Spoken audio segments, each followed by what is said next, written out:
Hello, everybody. Hi, guys. How's it going? Hi. Hey, hello, everyone. Welcome to another episode of HELLION ARTSHOW. Thank you guys for joining me, everyone in chat. Pardon I swear I was here on time, but then I started mentioning like the construction and the house stuff, and I got carried away bitching about it in the back room. So that's, but I'm here now. Yeah, this is a professional operation, as I always say. I am here today with the creators of TYGER BLUE, Jose Garcia and Matthew Fowler, and also my sometimes co-host Yvonne Heck Savage. I'm very excited for this show. Got an awesome project. I'm very excited to delve into this. But thank you guys for joining me. Oh, thanks for having me. Yeah. Okay, let me say hi to the chat and let's start talking about your awesome comic. Oh, there's one thing I want to show off. Somebody sent me something. By the way, I have a P.O Box. So, yeah, yes. Somebody, this is probably a bad idea to give out my P.O. People are going to find out I have it on my packages. But, yeah, I probably shouldn't have asked for people to send me stuff. Now I'm getting stuff in the mail. But this was a great gift. This is awesome, and thank you to the person who sent this. I will show you guys in just a second. But first, hello chat. Hi Alex. What's up? Hello, Alex. Thanks for joining. Oh. He's here. Oh, D-Wag. What's up? D-Wag, what's up? He does have the link. He's right here. John Marksunga, hello. Oliver, Ollie. Oh, Hi. hey, Ollie. ¿Qué más, Oliver? Yeah. Hello, Norin and Javier. Hello. What? You know we will. This wouldn't be my show if we didn't talk about wooden dildos. Matthew, I'm so sorry. I think dildos on the splintering. Yeah. I don't know if you've watched my show before, Matthew. I deeply apologize if you haven't. This is you're in for a treat. Let's see. What's guys? Hello. Hi. Thanks for joining us. Blingo is here. Our favorite ghost. Blingo, yes. And down goes Solo, who is the person who sent me the gift I have. Okay, let me just show you guys. Okay. You guys want to see? Yeah. Let's see it. Oh, hi, Juliana. There's so many people. Okay, all right. Hello. Okay. Let me show you guys. Okay, hold on. I should full screen myself. Full screen. Oh, okay. So I mentioned a few streams ago. I think it was an art stream that we were talking about Taiwanese stuff, and as you guys know, I have been teaching everybody to swear in Taiwanese, and I have been taking song requests for Taiwanese and Mandarin songs, which has been an adventure because I don't really sing, but I've been doing my best. This is what I go through for my subscribers because that's how much I love you. But I mentioned that Taiwan actually makes Taiwan has several brands of beer, but it has a very famous brand of whiskey that's an award-winning brand of whiskey, and I haven't been able to find it. I was going to get it when I went back to Taiwan last, but somebody managed to find... Let me get the note off first. I'm assuming that's personal. Somebody managed to get a box of it. Nice. Cavalon whiskey. Yeah.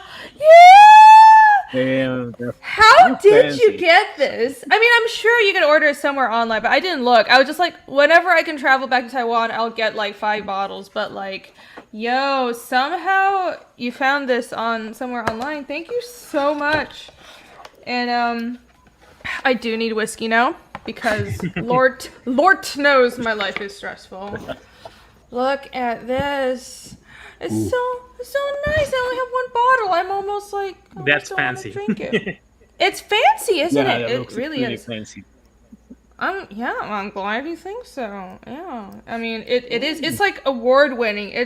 I don't know what Pretty exact award. Does it say here? This is malted barley and bottled in 2018. Cavalon Distillery. some bottles of Kavlan have like the award on it, but this one doesn't. But yeah, Midnight Amber.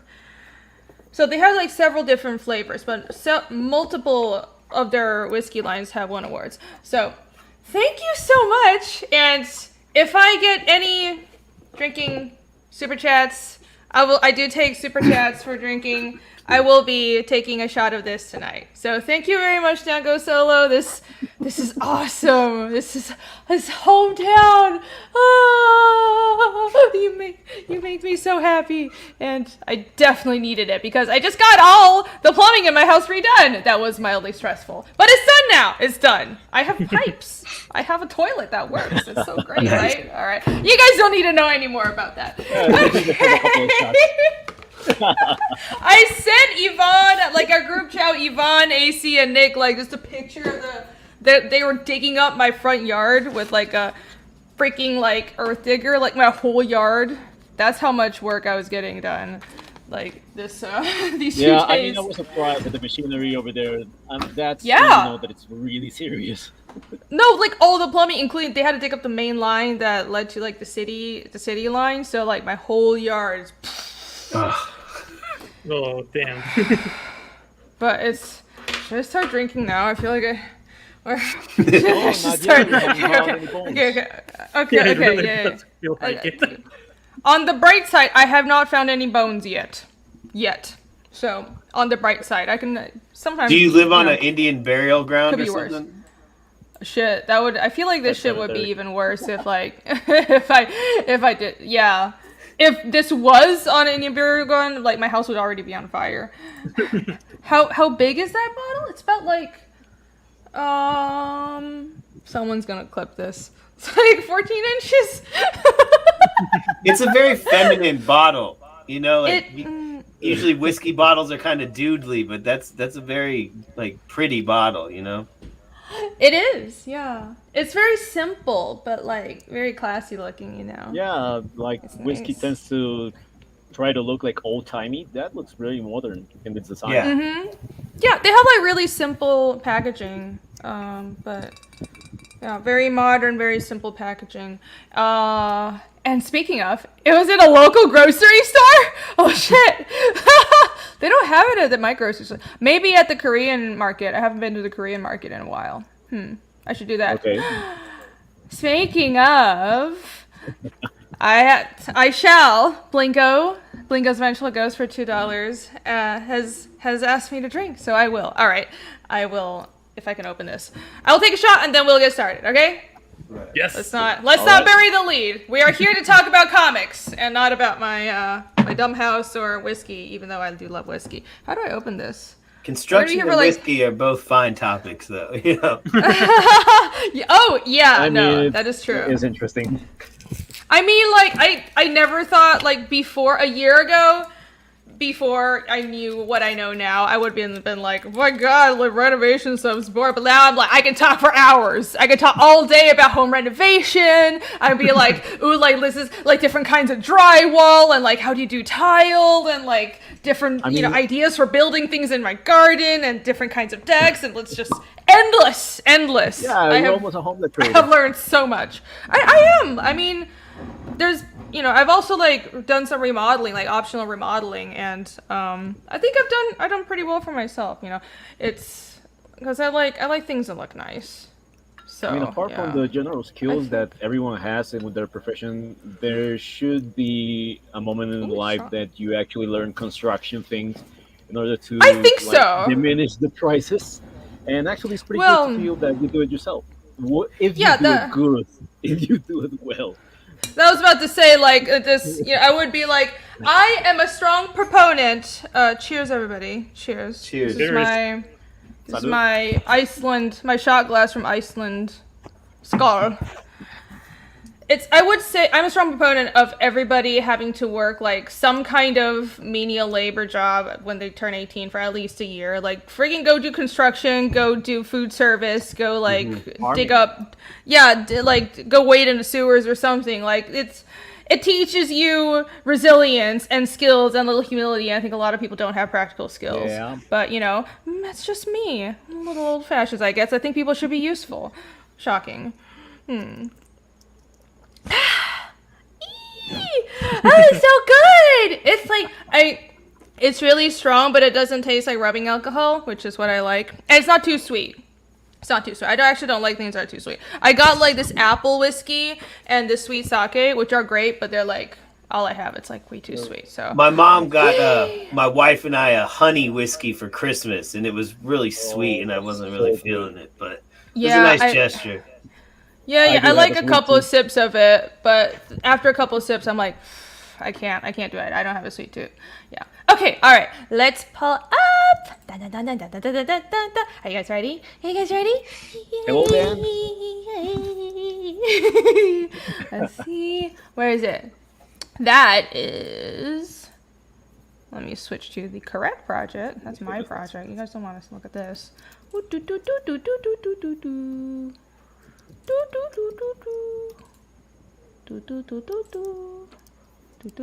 Sorry, my computer's being slow. There it is! 20 minutes later. Awesome. So, Tiger Blue. This looks really freaking cool. You've got essentially a mutant blue tiger as your main character. It's kind of wild, and of course Jose's art is absolutely amazing. I've been following his stuff since Lumina. Like, right when I launched Fiendish was when Lumina Vox was also live, and I was like, what is this amazing project? And, like, how does he draw so fast? It's, like, it infuriates me, but also makes me so motivated, and I admire it. And it's also infuriating. So, anyhow, tell us about this project. Take it away. Tiger Blue's a 52-page action martial arts comic that's basically Enter the Dragon meets the Island of Dr. Moreau. And if you like stuff like Dragon Ball Z or Street Fighter 2, you'll be into this kind of thing. It's got that black and white manga look to it, with all the zipatones and, duotone stuff. And I'll let Jose talk more about the art style, but it looks really cool, and I was happy to get this project going. The basic story, I guess, of the thing is the Access powers are working together.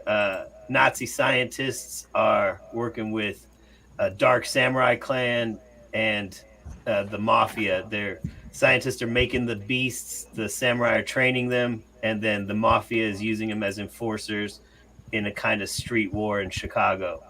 And once Tiger realizes, that he's disposable, he kind of rebels. And once he's, violated and is going against his masters, he has to face all the other, I call them his brothers, but they're all the, different mutants or whatever he grew up with and was trained with and, brought up with. So it's all about that fight against all his brothers and stuff. So it's action-packed.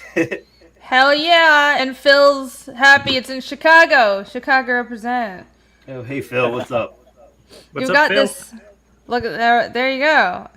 1935 Chicago. Look at that. That is so beautiful. I love that. This is all black and white, right? Yep. Yes. Mm-hmm.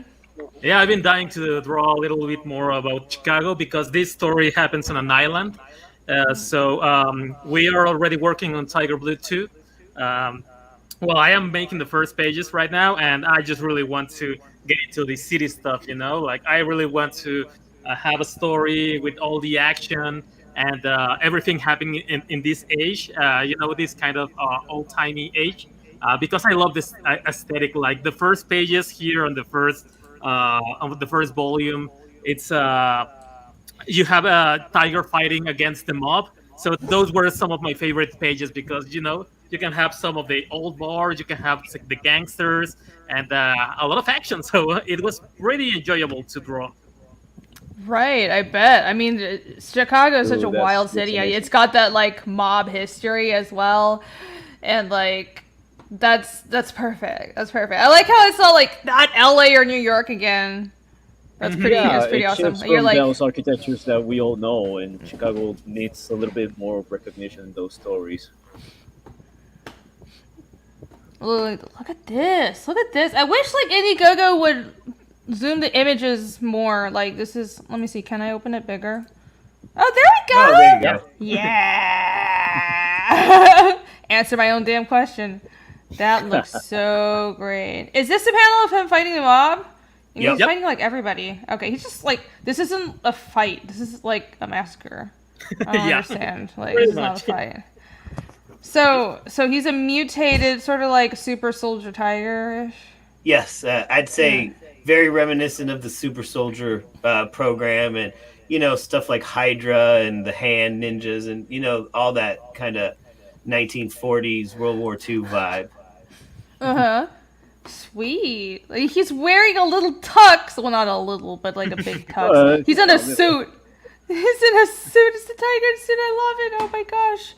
Yeah, he's blue as well. That is that's so when crazy. the mob are taken around and using them as enforcers. They have them all suited up, like mobsters. Right on. When Tiger realizes how those truly pages disposable are he is, really good. he rebels against his masters. Yeah. A moment of Look at that. realization over there that your employers really don't give a crap about you. Yep. I love the motion in the art. I think like this is a wild, fun story, and I love seeing these kinds of stories told in comics. And I'm always happy to see stuff with a little manga influence, because obviously Jose has like manga influence too, and like the black and white comic gives you that feel. But there's so much motion. I know, Jose, you come from animation, so you're always really good with motion. It's probably also why you're so fast. Damn you. The power of animation. Yeah, like I worked in gotta be animation too, but like I didn't I did some storyboards, but like I never learned to draw fast. I was like drawing backgrounds, so I need to learn how to think like that, because like the motion and like just working through everything, letting the motion, draw, like letting the motion lead the image instead of the detail. That's a skill to have. Yeah, it's and pretty cool. It's really it's a good way to draw comics. The mindset of animation is very different than comics, because your drawing is pretty much disposable. So you are drawing fast.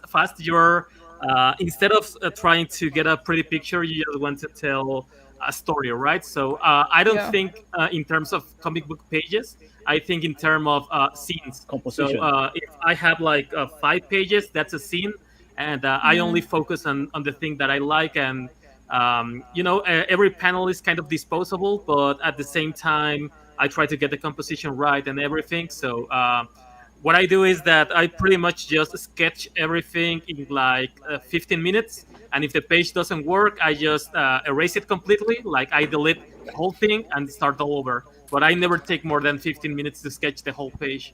Wow. All right. Really learn to not marry just one idea. It's gonna be like that for all your revisions.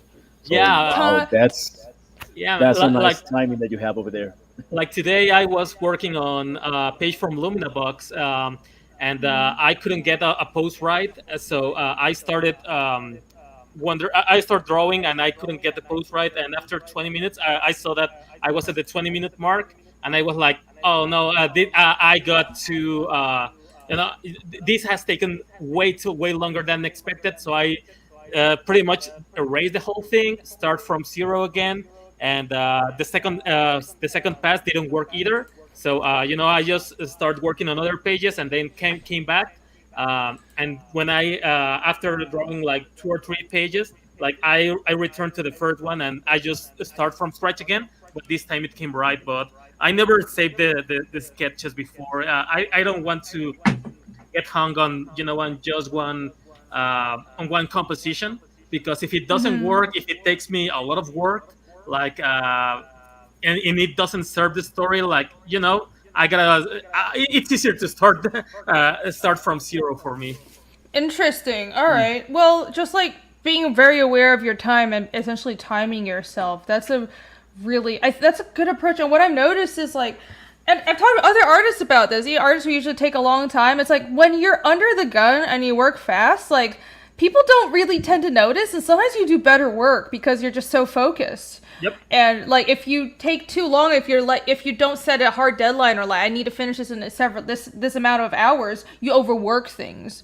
And I think that's something that, that's something I want to work on. And I think you definitely have it down right where it's not so much, I don't think it's like animation, definitely like when you're working in animation, the art is disposable. But I think comics is not that way. It's more of like, focus on the scene, not just like the panels, right? Yep. I love how you put that. That's a really good way to put it. John asked, does doing animation make you faster or only the fast able to do animation? What do you think? Animation makes you faster because most comic people that go into animation, animation has a lot of stuff that you need to understand. Like you really need to understand like your how do you say it? Well, you need to learn your basics. You need a lot of shorthand. Like you need to put your drawings, your characters into the very basic shapes and move them in all kinds of positions, because mostly on storyboard you need to animate a scene You pretty just much. simplify them. Yeah, you simplify them by a lot. So you're not working like finished fully anatomic drawings. You're pretty much just moving shapes. You're using your shorthand. One of the things that it has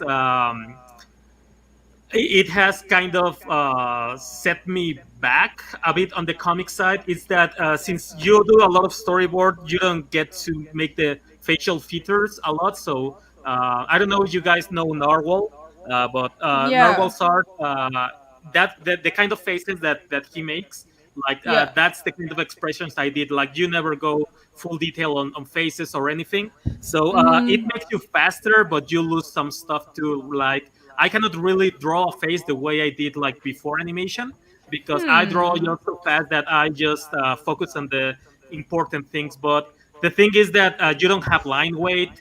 You don't have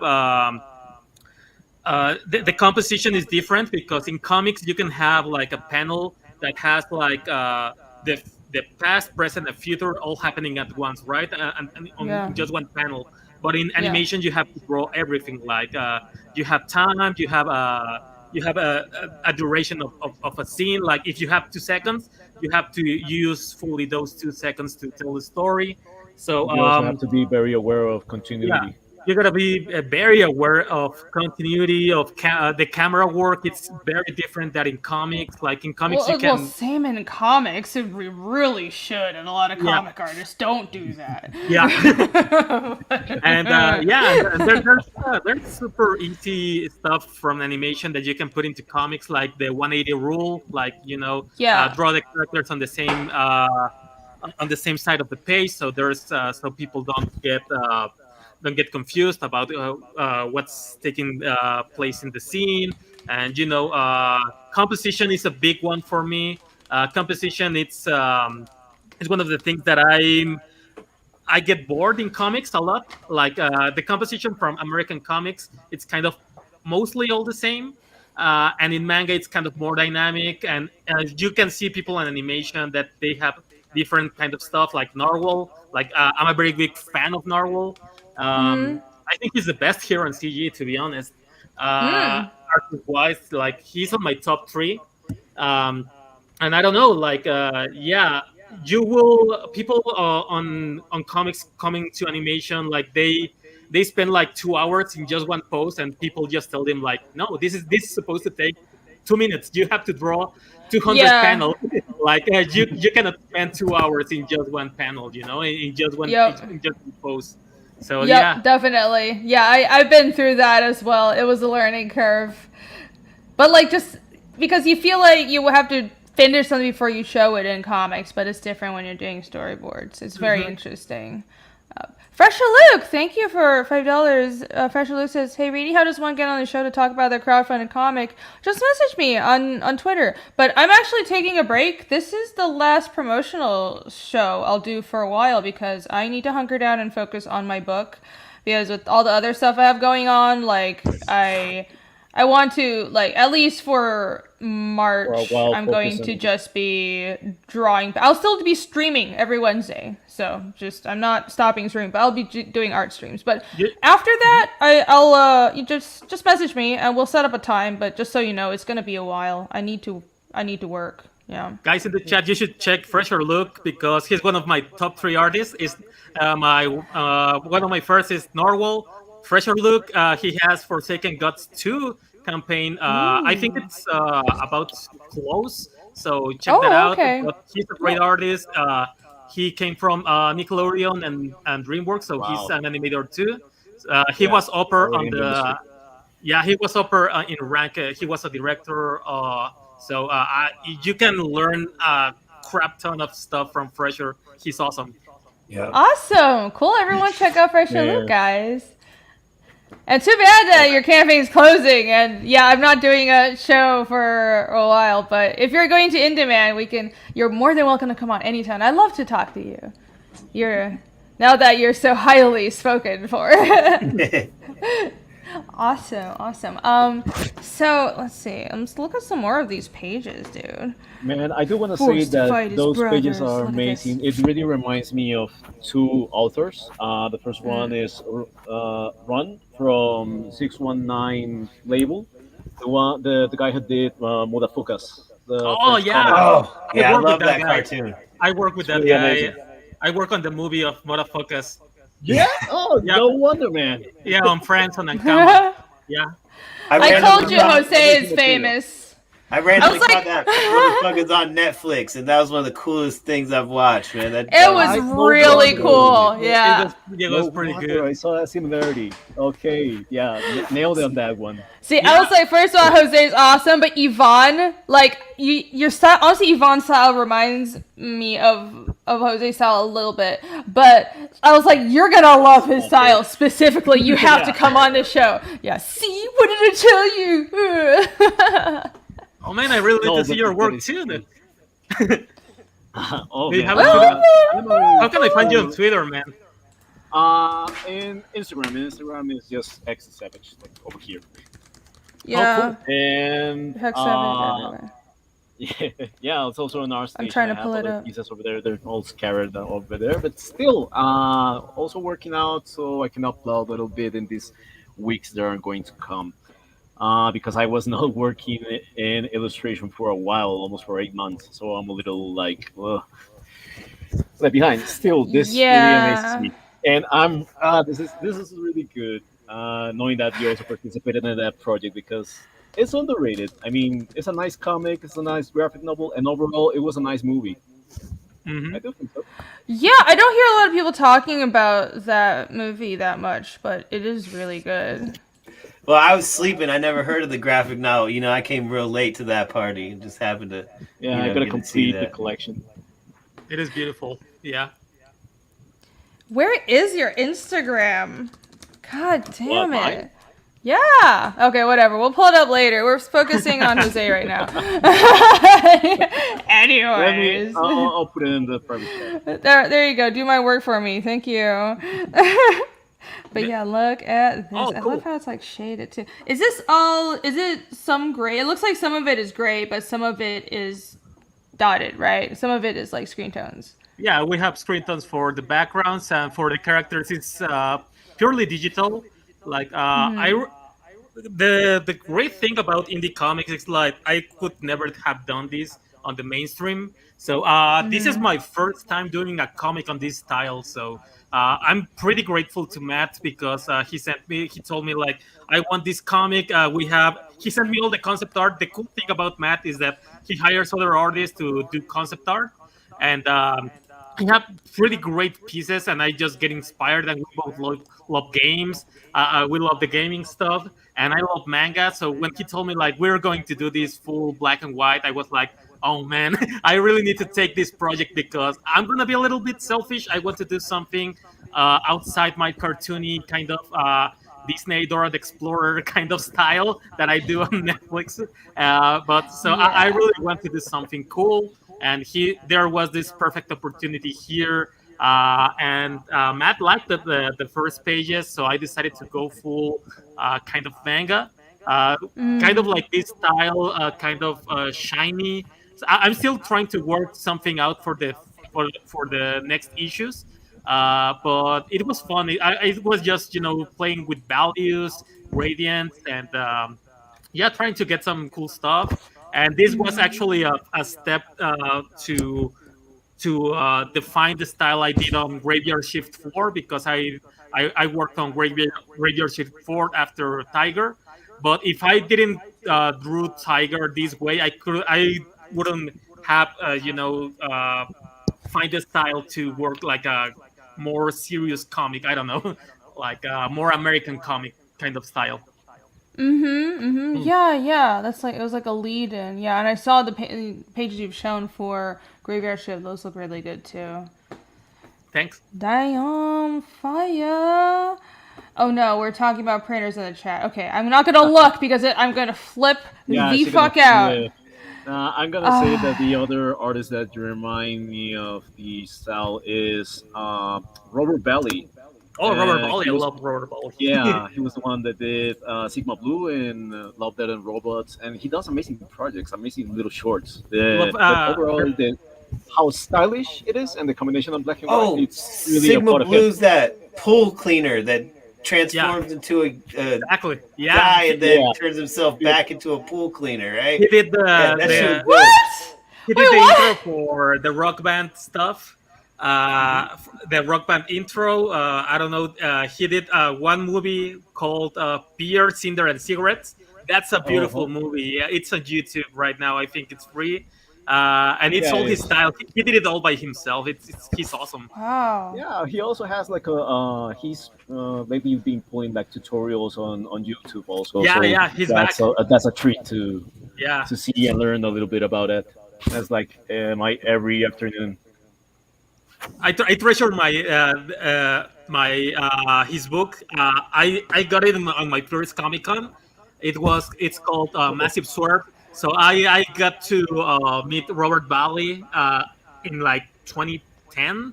He was actually selling them at the outside the con. Like, he didn't have a table. He only had his kind of his van, and he had his back door open, kind of like selling drugs. But he was like, "Hey guys, do you want some art books?" And I was like, "Yeah, man." Like, He went for pirates. Oh my gosh. Pirata. See? Hey. None of that here. My Spanish isn't good enough yet. Nada de español. Okay. Oh my gosh. Chimera for $2 is trying to drive me crazy. Yes, printers! Yes! Damn you! Yeah, what about them? Damn what about you. Them? Tell us. That's what I've heard. Yeah.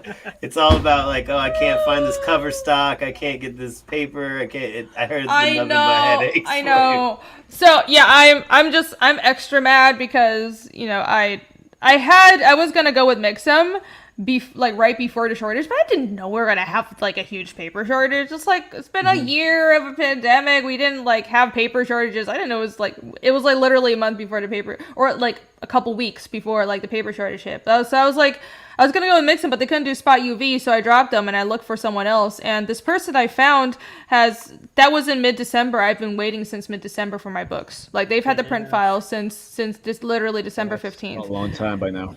Yeah. And it's like, it's driving me nuts. And I'm like, maybe if I stuck with Mix'em, my books would already be out. But I just wanted Spot UV, and I don't. It's. I mean, it was a goal, so the people deserve that. I know. You're kind of trapped too once you have a goal fulfilled. You're like, oh shit, now I have to do the Spot UV. Right, but it's like, But it's. I asked my backers too. I had everybody vote, and people voted for me to go to a new printer. But now I'm like, it's 3 months later, my book's not done yet. I was like, I would rather just have my books now, and like, I'll add in some little goodies to make up for not having Spot UV. But I also respect what my backers want. But like, I also can't launch book 2 until book 1 is fulfilled, right? So that's just pushing everything back. It's really not a great situation, and it's infuriating because I know other printers are moving books, but for some reason the one I picked isn't. I don't know what's going on. Yeah, it's weird. That sucks. It sucks, but like, they have been communicating with me, and I just told them that they can use a range of stock. I'm like, you don't even have to use the stock that I originally said. Like, I'm not saying they can use like just shit, regular text paper, but I'm like, here's a range of different poundages, and I don't care what finish you use, just like get the book printed, right? So I'm hoping it gets done. Like, you're trying to work around with whatever they have in stock then. Exactly, yeah. Nice. Yeah, because I'm like, I'm hoping that'll just move things along faster, because I have like an acceptable range. I'm not gonna go with like thin ass paper, but I know the acceptable range of how it'll look good. So that's what's going on, but it's infuriating. But I'm not giving up, you guys. This book's getting fucking printed. It doesn't matter how long I have to wait, or like if how many people I have to scream at. It's gonna fucking happen. So don't you all worry. Whew. Printers and drink. Well, I don't. That's not a super chat, Chimera, so I can't do that. Suggestion, but it's a suggestion, right? Well, I'm trying to like not be drunk before the midway point. So once we hit about an hour, I might just let loose, just so you guys, be warned. But not yet. I'm trying to be professional. Yeah, we have to promote this comic. Yeah. Hold on, look at all this awesome page. Let me zoom in on this one as well. That's one of my favorite pages in the book. That is so I call it badass. the Sam Keith page. Badass. Yeah. It looks like the Max or Wolverine or something from a good 90s book. Uh-huh. Yeah, it's so over the top and Overkill. actiony and fun.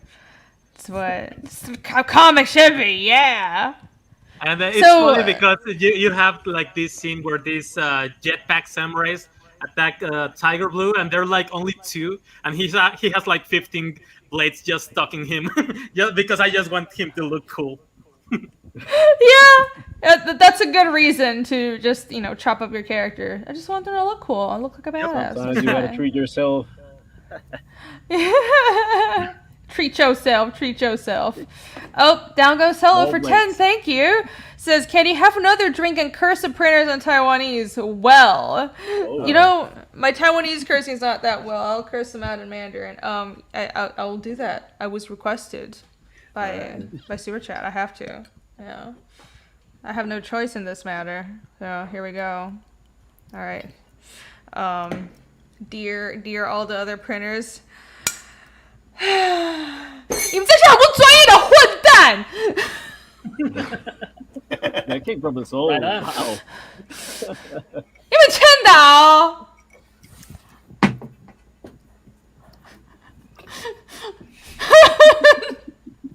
I'm trying to contain my anger.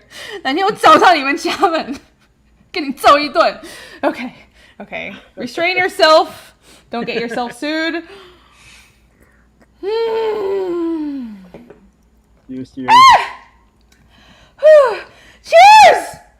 Cheers. Cheers! That was good. I feel a lot better now. All right, moving on. With a little more peace.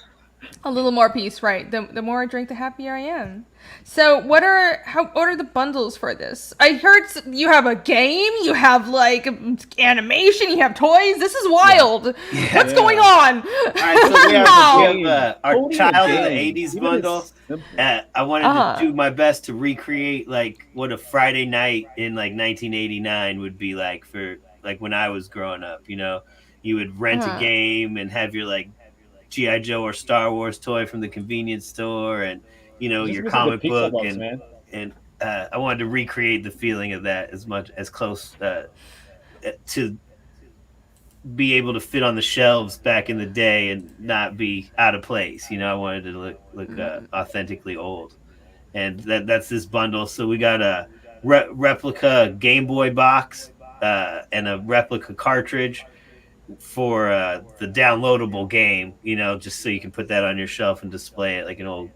The game itself is actually downloadable, and with the box, though, I was lucky enough to get Tom Dubois to paint it. He's done every Ninja Turtle video game box from the 16-bit era, and all the Castlevania boxes and all the Contra boxes and some Metal Gear stuff. So That's amazing. He's like the Norman Rockwell of Nintendo games, basically, and I was lucky enough to get him on this project, so it adds that extra vintage authenticity to the fake box and whatnot. It looks amazing. Seriously, yeah, it looks the like art a is proper really game, good. like a AAA. Well, it is a game. It's a real game, like a proper game. Only AAA games are proper. Game, yeah. I think they made the game in that- Unreal Engine, and it's just like a Mike Tyson's Punch Out kind of game with the martial art one-on-one fighting. Okay. Do you Yeah, have like also screenshots of wanna what the? clarify Oh, here it not- is. Oh yeah, there's some screenshots. Yeah. I also Okay. want to clarify that a lot of indie games are far more better than AAA games. Yeah. I mean, it's making games look pretty and scope is not really equal to gameplay, right? But That's I true. think we all know that. And I wanted it to look a certain way, with the black and white. There's an option to turn it pea soup green, so it looks like an actual old Game Boy. Game Boy. That's great. Yeah, if you just hit the M button while you're playing, like the M key on the keyboard or whatever, it'll shift it into that authentic Game Boy mode.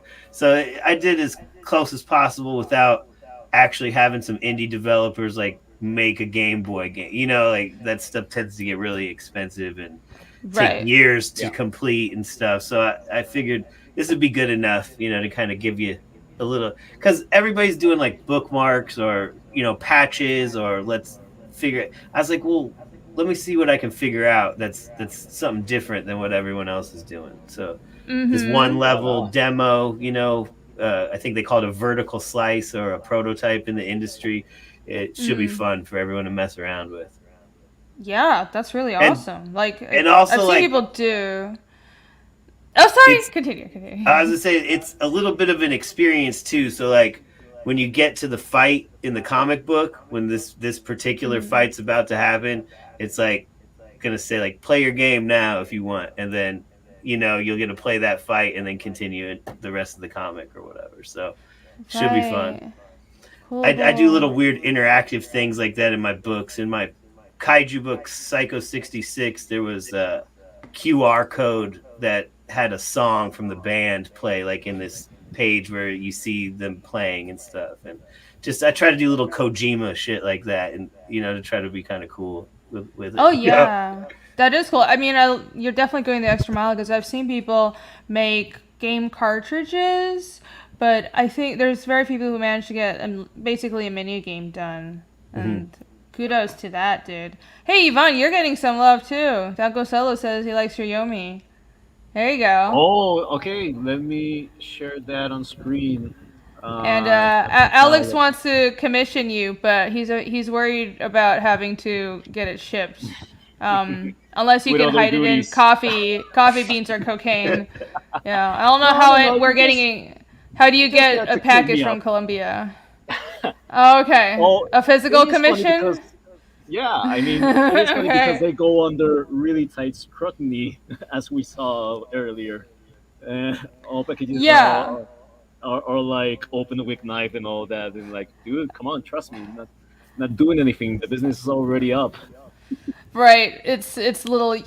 You have successfully sent me a package from Colombia, but it was like held in customs for a while. I'm like, yeah, we know what they're doing. What are you trying to pull, little man? It's just like some, snacks and stickers. Yeah, stickers. We're like, what is this? What is this?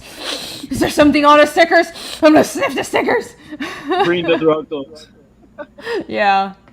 Yeah, Crazy. but, whatever you want, just hit me up and we'll arrange something. There let you me go. share the Do screen. it. Oh, check it out if you want to embiggen me. I got Ooh, the yeah. prototype of the action figure showed up today from Ooh. Oh, Steve, that's so cool. so I can give Let's you guys see. a view of the real thing. Yeah. Can you show us on the camera? All right, here we go. It's got Yeah, that's so cool. fully Star Man. Wars sized, Kenner style, posable. I think that Awesome. there's even hand articulation at the Oh, wrist nice. and then at the feet. It was easier like that because then you have less paint steps, I guess. So the hands are already blue, the head's already blue, and the feet are already blue, so you don't have to paint any of that stuff. And we got our glow in the dark crack pack accessory. Comes with every. I was wondering what that was. I didn't even see there was a crack pack, and it glows it up. My gosh, this is the perfect campaign, everyone. It's just based off the thing D-Wag carries around, that's glowing when he's wandering the streets. Oh my gosh. Oh, what do we do? Down Goes Solo wants Coke stickers. Hey, everybody, if you want a commission or Coke stickers, message Yvonne. Coke stickers for everybody, y'all. D-Wag, crack pack, D-Wag, everybody, get on this. Yvonne is our new dealer. He's got your back. Hex Savage on Twitter and Instagram. Hit him up. You're sharing your screen. We had the beautiful art from Tom, so we went ahead and used that for the action figure box as well. And I think it looks pretty much like a G.I. Joe box or something. Go back to Yomi! Why are you showing your Pathfinder character? Sorry. Oh, nice. Her eyes are supposed to be black, but yeah, that looks great. Good job. All right. Nice. Yeah, I was saying, his style reminds me of Jose's. You guys got kind of this animation-y style. I see it in the chins of the men. That they do the same square kind of chin on that guy down there. Or we kind of have this thin, soft lines. Yeah. Like the soft structure. I can see. Oh no. I like that. Yeah, it's pretty great. Yeah. So you want some of this along with some customized Colombian crack? Message Yvonne. That's they have a very nice flow, man. I really like that. Oh, thank you. That's a good Mufasa. I think you probably could do a cool Tiger Blue piece, man. Oh, yeah, God. you should. That Mufasa was a little complicated. That style is very precise, but I'll try. On your own style, man. I smell a variant cover or a commission. No pressure. No pressure. It's just saying. No pressure. No, I'm in mercenary mode at this moment. You are. That's why You are. He does actually need work. Yes. Oh yeah. You are a mercenary. You do need work. Swindling Finnish women on what? Who are you? Who is swindling Finnish women on Tinder? You must be confusing him with someone else. Yeah, I believe that was my story, Phil. Okay, that's what I was doing. Don't attribute my accomplishments to him. Anyhow, so the toy and the glow-in-the-dark crack pellet. That's wonderful. That's absolutely wonderful. Wow, so they cool. look so good. Yeah, Steve did a really great job. I guess he had owned a comic book store that was next to Kenner. And when Kenner closed down, he got all kinds of Star Wars prototypes and made his bones selling rare Star Wars stuff and became super into all that scale of figure and started buying a bunch of 3D printers and learning how to make that stuff himself. And he did a great job. I'm really thankful to have run into him here hanging out around the chats and stuff. Yeah, man. There's so many people who have such a diverse skill set in the chats or just on Twitter, and you never know who you're talking to or what they can do. That's what I really love about this scene, man. It's great. Hail Sumo! A unique skill. Hail Sumo! Yeah, that's backer number 1 for Tiger Blue. Sumo. Oh shit! Yeah! Woo! Sumo's awesome. Sumo supports everybody, and he is awesome, and we love him. And yes, I did get your message about commission. I will do it. I'll get back to you right away. And what we have here is a 2-sided poster that comes with it, kind of like the old ones that would be folded up in your video game box with them when you bought them and you hang on the wall. In the 80s type situation. There we go. We got the full unedited box art without any of the trade dress on it. Sorry, what? The cover from the wall, is it analog? It looks like analog painting. No, it's all digital. This looks digital. The drawing is sketched in graphite or whatever, and then scanned in, and then he does all the painting digital. Okay. I have the original in the other room if you want to see the sketching stuff. You know how they turn them in on the vellum paper or whatever? It looks really cool, though. Yeah, if you can, you want? Yeah, I'll go grab it. Hold on awesome. 1 second. Let Jose talk for a minute. I'll be right back. Jose, talk! Yeah. I'm just kidding. Yeah, so this piece, yeah, great. You got the characters right, too. That's Blue Tiger. Good job. I mean, Matt, he goes above and beyond with his artists. Like, you only see, I mean, you can see all this extra art, but, and you, there's a lot of art behind the scenes that I really want him to show. Like, I think that we're going to do trading cards and all this kind of stuff, but the concept art, it's really good. The concept art for book 2 is great, and we have all these great artists. And even in the first book, there was a cool piece of concept art that I really loved that I had to put in the book. Like, I just really want to draw that. Oh yeah, look at that! This is very cool. Oh yeah, nice. Then awesome. That wasn't the only one. I got different variations that weren't used. Sweet. Oh, that is so awesome. Yeah, he really knocked it out of the park. Let's see, and one more I think wasn't used. Just kind of. That is sweet. That needs a proper frame. Yeah. That's really pretty. Oh yeah, here we go. Big full face. Nice. Oh, that's nice too. That would make a great trading card. Yeah. I thought that a lot of this stuff looks pretty cool from just the extras folder. It's like I might use some of this. Yeah, I think you should use the full face. That looks like it would definitely be useful. Like for like a background on an info page or like a trading card or something. That would look really awesome. Sketchbook would be awesome. Page. A sketchbook cover. Yeah, exactly. Shit, yeah. It's good shit, yeah. Oh, man. It's good shit! Yeah, I'm so lucky to get him to work on the project. Very cool. Very cool. What is this one? Is this a variant cover? That's the back of the poster. The other side. Oh, so it's one is horizontal, one is vertical. Right. Okay, I thought it was like the same image on both sides. No, it's two-sided. You can flip it, have either or. This one's kind of inspired by the Jim Lee X-Men #1 where they had all the pinups in the back. There was one called Things to Come, which was a bunch of characters and stuff that was coming down the pipeline for the X-Men titles. So I kind of wanted to do an image like that. And this is showing the characters that are going to be around for Tiger Blue 2. And we have him teaming up with some public domain character sidekicks instead of regular public domain characters. Yeah. I wanted to redo the kind of feel of like Super Sons because it's kind of not the same anymore. And also wanted to kind of capture that feel like, remember in Dragon Ball when Piccolo was training Trunks and Goten and they're kind of like more powerful than him, but he's still like their teacher or whatever. So I wanted that kind of vibe going.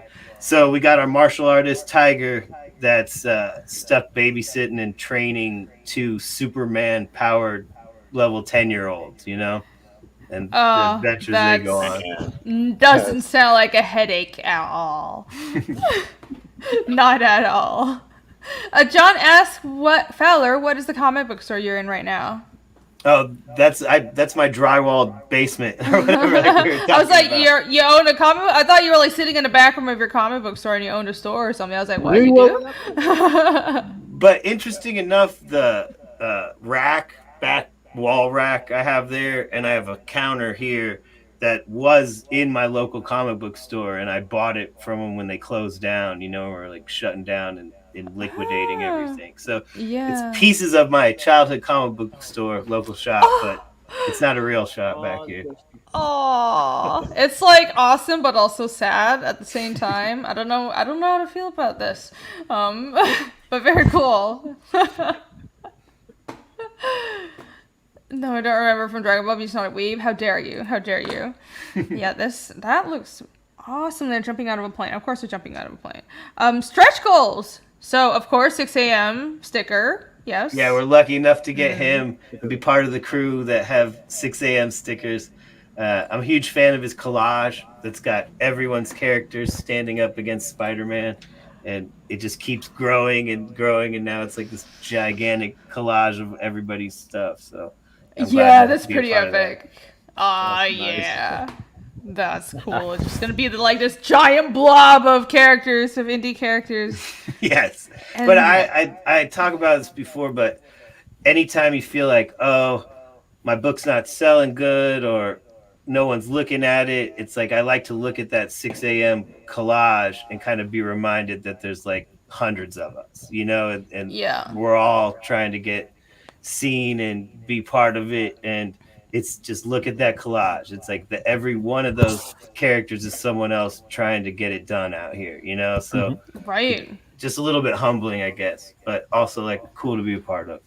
Oh yeah, definitely. Like there is so much good talent, and sometimes it's pity when people are really good, or I think the project is cool but doesn't get noticed. But honestly, like for those cases, I think it's just a matter of time, like because it's kind of you have to it's a lot of it is luck. You can have a great project, and usually if you have a good project, you'll get noticed. Sometimes it just takes some time.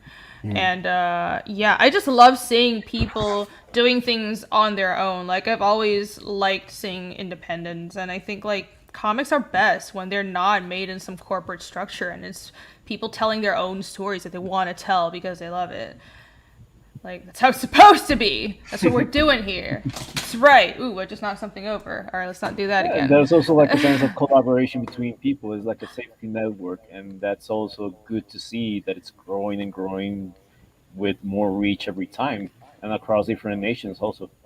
It is a network, and it's a network, but we're not beholden to anyone except the people buying our books, and I think that's what's great about it, because I think it was really frustrating when I first came out of art school. The only way to get published was you had to like kiss the ass of a publisher or like get on the good side of some editor, but it's not that way anymore. It's just you just have to like do good work and fucking put your shit out there, and there are all these skilled people from all these different industries. You have people like who do molding, people like some people own their own print shops, which I didn't know about. I knew about that when I was trying to get my book printed, but and then like all kinds of artists from like every industry, like people doing welding, and then from doing architects and like building houses, and now they're making comics, and it's kind of awesome. And this is where it's happening, you guys.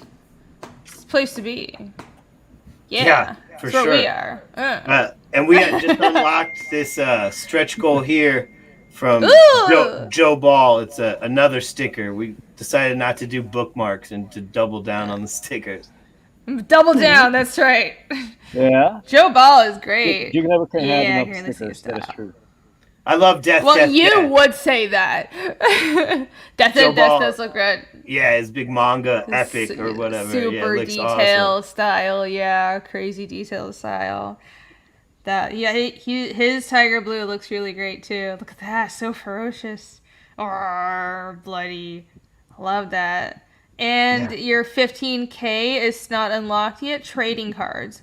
So you get 5 Tiger Blue trading cards all at once. Wow. And I was thinking of like a lot of people do like a making of or a behind the scenes book or supplemental kind of situation. I was thinking like, well, what if we just take the leftover character design art and turn it into trading cards with a little bit of info about what's going on the back, or and just do the extra features in trading card form instead of like a little director's cut book form. So we'll see how that goes if we unlock it. Yeah. And I'll add some trade dress to the cards, a little bit, and spice them up a little if the tier's unlocked, I love the colors on the Snake Woman one. Those are really good colors, whoever did that. That's Art of Zoo is his name. I don't like the know. second one. See? The one in the So middle many with good the artists, elephant. I don't know. Wow. Different taste. No, that one looks good too. Yeah. And when Jose said I'd bring him when Jose said I bring him designs, already, like, this is that stuff he was mentioning. Man, I love the art of Sue. All his concept art is very cool. Like he did the first one there. Yeah, I think that the first one there he did it, and he has these character designs for the kids, and they're awesome. And I just see his stuff, and it pretty much reminds me both to Sailor Jerry from the tattoo artist, and and something from Metal Gear, something that comes up from Metal Gear. So Grandfather I of really American love it. Tattoo. Yep. He really has that Yuji Shinkawa design style down. Yeah, I for love sure. it. He's even gotten to work on Death Stranding stuff for this Hideo Kojima celebration book or whatever. So he's cool. legit. Whoa. Awesome. Yeah, I can see that. More. His work looks legit, so not surprised. Very cool, very cool. And 20K slot, 20K. Tiger Blue Captain, 20-page comic. Yeah. With the art by Artitsu. Sweet. I love that brushy art style. So cute. And actually, that'll be drawn by Jose with just character designs by Art of Zoo. Oh, I see. Okay. That's been updated since, I'll have to update that listing as we get closer to that stretch goal. I have a cover coming for it and all kinds of stuff. It should be good. I'm seeing the Kojima. Yeah, definitely. Nice. Metal Gear. Yeah. Yep, Captain Battle. There. Yeah, that's Metal Gear. Yeah, Captain Battle is a public domain character that looks pretty much like Nick Fury, with the eye patch and everything. And I said, oh, dude, I want to run it through that Konami filter and, and get as close to Metal Gear and Nick Fury as we can without getting sued. So that's nice. Take it. Public domain, guys. Yep. Just take it. See what's free right now. It's time. It's so much so going to public domain. Just like yoink. Thank you very much. Thank you. We appreciate your support. If you love it, share it. Yes, share this. And one last thing. What else is there? Back it up. Check out previous works.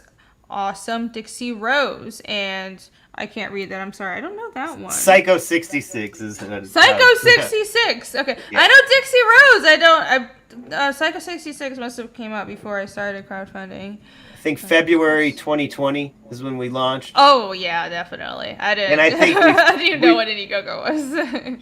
We fulfilled in like under 30 days. So funded and fulfilled and disappeared as quick as it appeared. So awesome! Oh, congratulations! Yeah, that's how the backers like it. It was don't. I probably shouldn't make that joke. Okay. Let's see how many backers. If you got more backers, what? I didn't say anything. Nothing. I didn't say anything. 209 backers and 8 days. Oh, we did get a couple backers. Thank you, guys. Appreciate it. Thank you, everybody. If you haven't backed us yet, you should. The link is in the description, and I'm sure the mods have been awesome posting links. So everybody back Tiger Blue right now. You have 8 days. Is that 8 days to the first 30, or do you not know? Yeah, 8 days, and then I guess we're gonna extend for another 30, and that's it. Okay. And so are you not going to in demand? No, I think we will go to in demand for a while until we're fully fulfilled. Right. That's a good idea. Just keep it. And then I transition it over to my web store or whatever and put it on that CG Now website Bancroft put together. So yeah, that's a good idea. Yeah, that website. If you want the action figure and the video game stuff, that is only here. Those figures, these guys won't be around anymore. It's just a one-time thing. And then the next campaign will have a different figure, like one of his enemies or something. Ooh, yeah. So you can get this book in demand and on a web store after the campaign, but all these extra cool items like the game and the toy that has an exclusive glow-in-the-dark crack rock. You're not going to be able to get this unless you back it right now, so you should do that. Because it's crack. I know you want it. And it's going to give you, powers. And this is what keeps indie comics going. Back it now. Crack. Back to crack. Hashtag back to crack. Okay. So get it now, friends. Get it now. When coffee is not enough. Tiger Blue. Get it now. Probably should not do these things that chat will definitely clip, but too late. Sean says, notice how my voice goes down. I said before I started crowdfunding, they were my dark days, and you know it! Those my long-suffering dark days, but it's fine. It's fine. I'm past them now because I have you guys. And I'm happy. That's all I can ask for. Crack backs. That's right. That's right. That's right. Grab the figure now. You know you want it. You know you want it. Grab your figure now. Yeah, this is so thorough. You have so many. I like how you have the trading cards, the stickers, and you have like a game and a figurine, but it doesn't feel overloaded because like I know a lot of backers like campaigns with a lot of extra items, and I think like some people like just simpler campaigns that are just books, and some people like, you know, campaigns that just have a lot of like fun extra items. It depends on the person, but I personally like a nice middle ground. And I'd like the book to be the focus, but like a few extra items and not too many. And I'd probably just because I've been doing a book, and now that I have fulfilled the grayscale version of my book, it's just having all these extra items, like it stresses me out just even seeing a campaign with it, because I'm like, that's a lot to manage, and I know how hard it is when you have too many items. So this is like a nice middle ground. I like the structure that you've put out with this campaign. Very nice. Oh, thank you. Down Goes Solo for $10 says, this looks really great. Yes, it does. Could you do me a huge favor, Irene, and remind me to back this around 1 a.m.? Maybe another couple on 2. What? Around 1 a.m.? Why? I guess I can. I will, because I want to support comics, and Tiger Blue looks so awesome. I will message you. I will send a Pony Express. I will send a messenger to your house. Wait, that's creepy. I don't even know where you live. That's creepy. But be like, hey, back Tiger Blue. Knock. Back Tiger Blue. Yeah. Like somehow get his number and call him. That would be very creepy. I'm not going to do that. That'd be weird. I'll just be blowing up Down Go Solo's Twitter. Be like, back to back. Well, D-Wag will call you at 1 a.m. and tell you to back Tiger Blue if you'd like. I could probably arrange yeah. Oh my gosh. Okay. Another shot. I shall for you guys. Because you ask, and because I am a good host. Cheers. Am I the only one drinking? You guys kind of like, this is, oh, okay. Sadly, cool. I'm out of alcohol. How can, you're out of alcohol? That is not a real sentence, sir. That should never happen. That is, I am disappointed in you. How dare you? You must leave right now and go to the liquor store and remedy this, okay? Or there is no forgiving this situation. Cheers, everybody. Ganbei! Ganbei! Yay!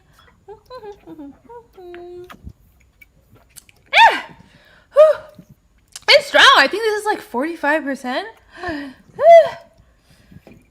I should probably not be drinking so much, but it's fine. It's fine. Got tolerance. You know, last Saturday, be a sentence either. What? That shouldn't be a sentence either. I have good tolerance? Okay. Why shouldn't that be a sentence? It's true. So No. I shouldn't be drinking so much. Oh, okay, all right. I'm sorry. My gosh. Last Saturday, like when I was stressed as shit because I was dealing with that's when I found out that I needed to get my entire plumbing in my house redone, and I was also dealing with printer stuff, and I was very, very stressed. I started drinking at 2 p.m. and I didn't stop until 11 p.m. and Yvonne was there pretty much the whole time. Yeah, and I was fine the next day. So I'm not kidding. I got this. Mass tolerance. Yeah. It's that German and Polish boy, you guys. It's either that or the one thing that you told me that the liver just gave up. Yeah, my liver just gave up. It's just goes through. It's just not doing any work now. Yeah. Drinks and smoke on deck in this house? Well, I don't smoke. But unless you're talking about something else, it's, feel free. I do not judge have all of the fun you want to. Yeah. That was my best stream. Well, I suppose I should drink more then. See, is there anything that we missed? What else is there? Are there like hidden secrets of the campaign? Yeah, there is actually. There is. Scroll up if you scroll up a little bit to the action figure package. And if you right there, that QR code that's on the package is an Easter egg of the campaign. No one's really found out yet, but yeah, it leads to a YouTube trailer. It's like I'm gonna help like you guys. a joke trailer parody or whatever. Look what a good host I am. There you go. And I wasn't really going to tell anyone about it, but no one scanned it yet, so I figure if you're asking if there is Easter eggs, actually there is. A little promotion is not. It's not there bad. You go. There you go. Yeah. I feel like there's like a hidden message or something in here, and I can't figure it out. Well, you get to build your QR code, right? And this one had some like ninja stars and stuff. I was like, oh, that's perfect. Like, let's use that one. Yeah. Proper. Yeah, that's cool. That's cool. I once had a QR code. I put it on my business card, but I think it was like, I was like trying to be cool too early because nobody knew what the fuck a QR code was at the time. And like everybody got my business card. It's like, what's this splotch on the back? And I was like, scan it with your damn phone, dummy. And nobody did, so I just never used QR codes again. It was like, this was like back in like 2011 or something. I was like, trying. Right, it's like you're trying too hard. Nobody knows what the fuck it is, and now it's everywhere. But very cool. So scan that. I haven't scanned it yet, so I don't know what it is. So you guys get to look at it first and then tell me. And look at that art! Oh, that's so wild. Look at that face, man. So cool. That's such a So I've got face. the high-res digitals of all that art there, and after I just filed my taxes yesterday, but after all that returns comes back, we're doing an NFT of that digital piece to put on I guess it's open an OpenSea account or something, the artist is real into like wanting to do the crypto kind of thing. So I told him I'd get it made into an NFT for him. I don't know how you guys feel about that or how that goes, but it's the big hot thing going on, and I don't want to really miss the boat. For a while, don't know if mess out with it at the moment, but I looked into it, but I just couldn't figure out how to make one. Because I'm like, artist brain, I need someone to tell me how to do this. No, that shit is complicated. Because you gotta like... It is, though! You have to take your money and turn your money into digital currency. Ethereum, I think, is the one of choice. Then you have to pay your Ethereum to mint the NFT, I believe. And then when you sell it, you have to pay like gas fees for moving it around, I guess. So I have to figure all that stuff out completely before I put it up for sale. But I'm currently trying to learn what's the deal with all that stuff. That's weird, dude. I have a little bit of crypto, but not like shit ton, and I don't know how to do all the stuff you just said. So yeah, I don't know how to do all the stuff I just said either. I'm just watching tutorials. So ask artists out for commissions for originals. That also works. Yeah. There you go. Hair of the furry. Cracinated. I think chat broke. Well, cool. Yeah. This, I don't know. People are talking about crack. Nice. And furries. No, how dare you? Okay, so that's what was happening on last stream. We bit by furry and got stitches. It's still streamed because I'm a beast. What? What happened? I'm not gonna ask. That is. I don't need to know. I don't need to know what happened. I don't. Need that information about being bit by furries. You keep that to yourself. Cool. I'm glad we got that little information about the QR code in exclusive on this channel. Oh, and that logo, I almost forgot to mention. Matt Bear, he was in the chat earlier. Designed that logo for us. Oh, right, yeah. He does. He's like a logo guy. He does graphic design and logo and shit. So he did the Rock and Roll Ninja logo for Zach that looks like an old punk rock flyer. I don't know if you've seen it for Rock and Roll Ninjas, the book. Yeah, and he's the artist for that book. He's the artist. Yeah, he was on here promoting that book. Oh, I didn't catch that one. Yeah, he did this logo too, though. Did a great job. Yeah. Oh yeah, he's the logo. You guys need a good logo. Go to Matt. He's awesome. A really good artist too. Like, it's hard to find someone that can balance graphic design and be really good comic artist. He's got it. He's got it, dude. Yeah. Yeah, that looks awesome. Tiger Blue. Yeah. Sweet. RGB. Yeah, a lot of people ask, like, what's with the what's up with the misspelling or whatever.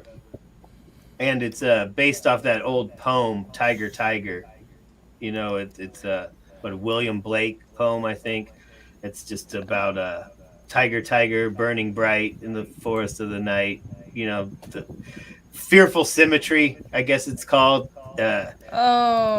It's quoted a lot in that old Spider-Man book, Craven's Last Hunt. I don't know if you've ever heard of that. It's with Mike Zeck and John Damascus or whatever.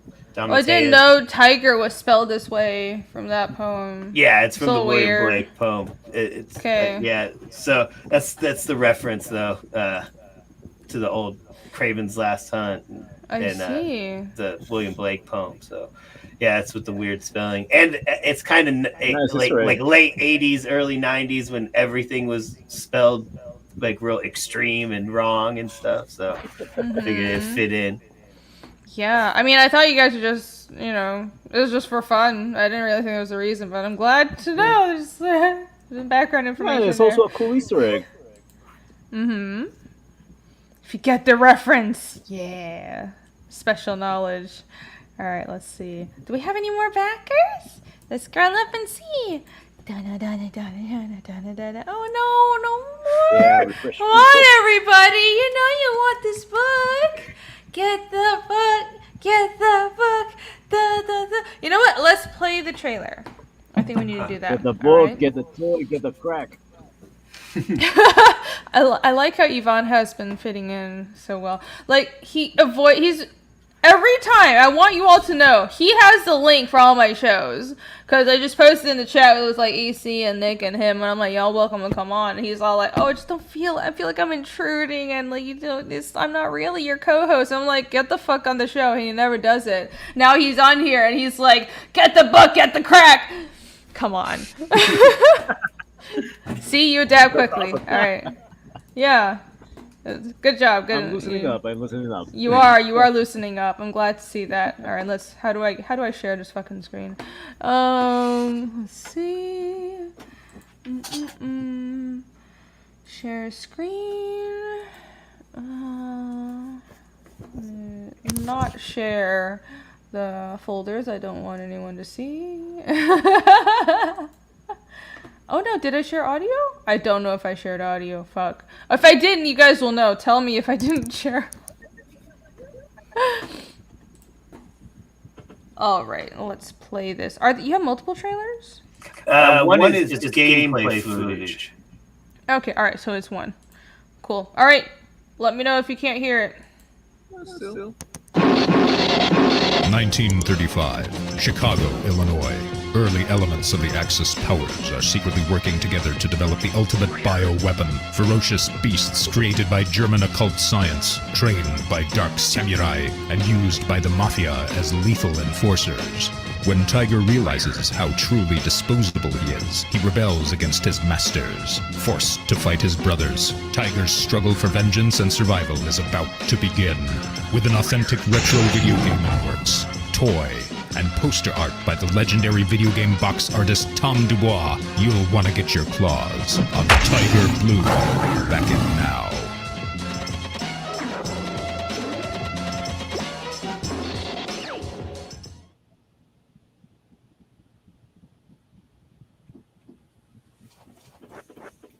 I think we're really awesome. Oh no, we're outside. I'm muted! I was just yelling, back it now! This is what happens when you super chat me to drink like 5 times. Jose's muted? Oh, well, I didn't mute him. I don't know why he's muted. I'm here, I'm just working. Oh, okay. Yeah, if I don't speak a lot, it's because I'm always working on streams. I need to get drawing. Yeah. He's here to make us feel bad. All right. No worries. I love it being here. He's like, yes, I'm trying. No. I understand though, cause like, dude, the work never ends, and that's why I need to take a break from promotional streams, dude. The fucking work to do. Fucking drawing takes time. People do so many streams. Like, I get super tired and I can't focus on some stuff. Like, I'm just doing some of the already sketched pages. I'm just tidying them up. But if I need to read a script and be on stream, I can't do it. I can't do that. Yeah. It's like I think I don't know. It's I can be pretty outgoing, but doing the streams every week, like even that is getting a little much. You know, it's like I like streaming, but like I want to do drawing streams now, because it's just like it takes a lot of work to do these streams, and as much as I love talking about comics, like I am not a super fast artist like Jose. I need time, and I just got so much other stuff. I got a day job. You know, the books have to be done. But yeah, it takes like a lot of mental energy to do streams. Like sometimes it's really easy, but sometimes you're just not really in the headspace. But well, you gotta shower and get all your hair combed and kind of usually like a degenerate that's unshaven and kind of creaturing around my house and then having to promote all this stuff. You don't want to know what's outside of frame, including what's on me outside of frame right now. It's horrible, and it's just a complete disaster in every way. So I pretty much just make sure like this square is nice, and then the rest of the house is just a steaming dumpster fire. Like, you know, this is just a green screen. There's no comic book room behind me. I'm just like waiting in garbage. That's my normal life, and it's a lot of work that I have to try and look like a normal person to present myself to you guys. It's stressful, so I need a break.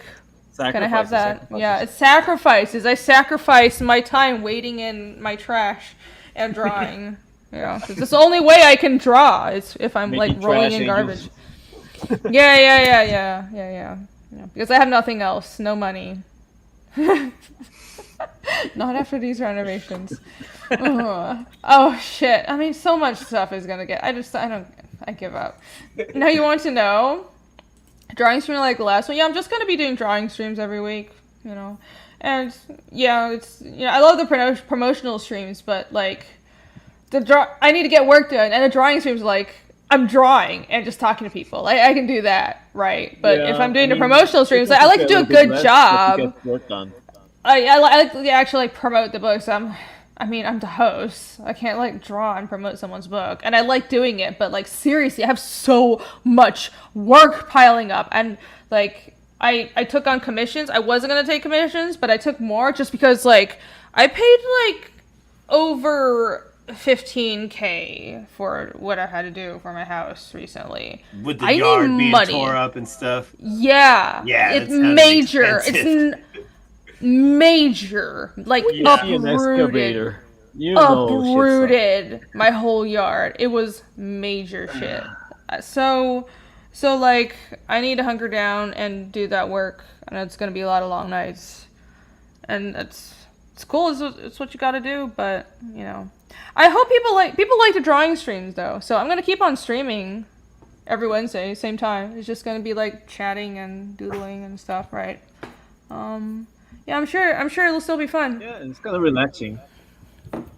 Yeah. It's a lot more relaxing too, because I don't have to like pretend to be like socially functional like right now. It's I can just like draw and be a total idiot and be drunk for like 6 hours. Sometimes you can focus really, really, really hard, and you just like, oh, I need to talk. It's been like 15 minutes since I have to talk.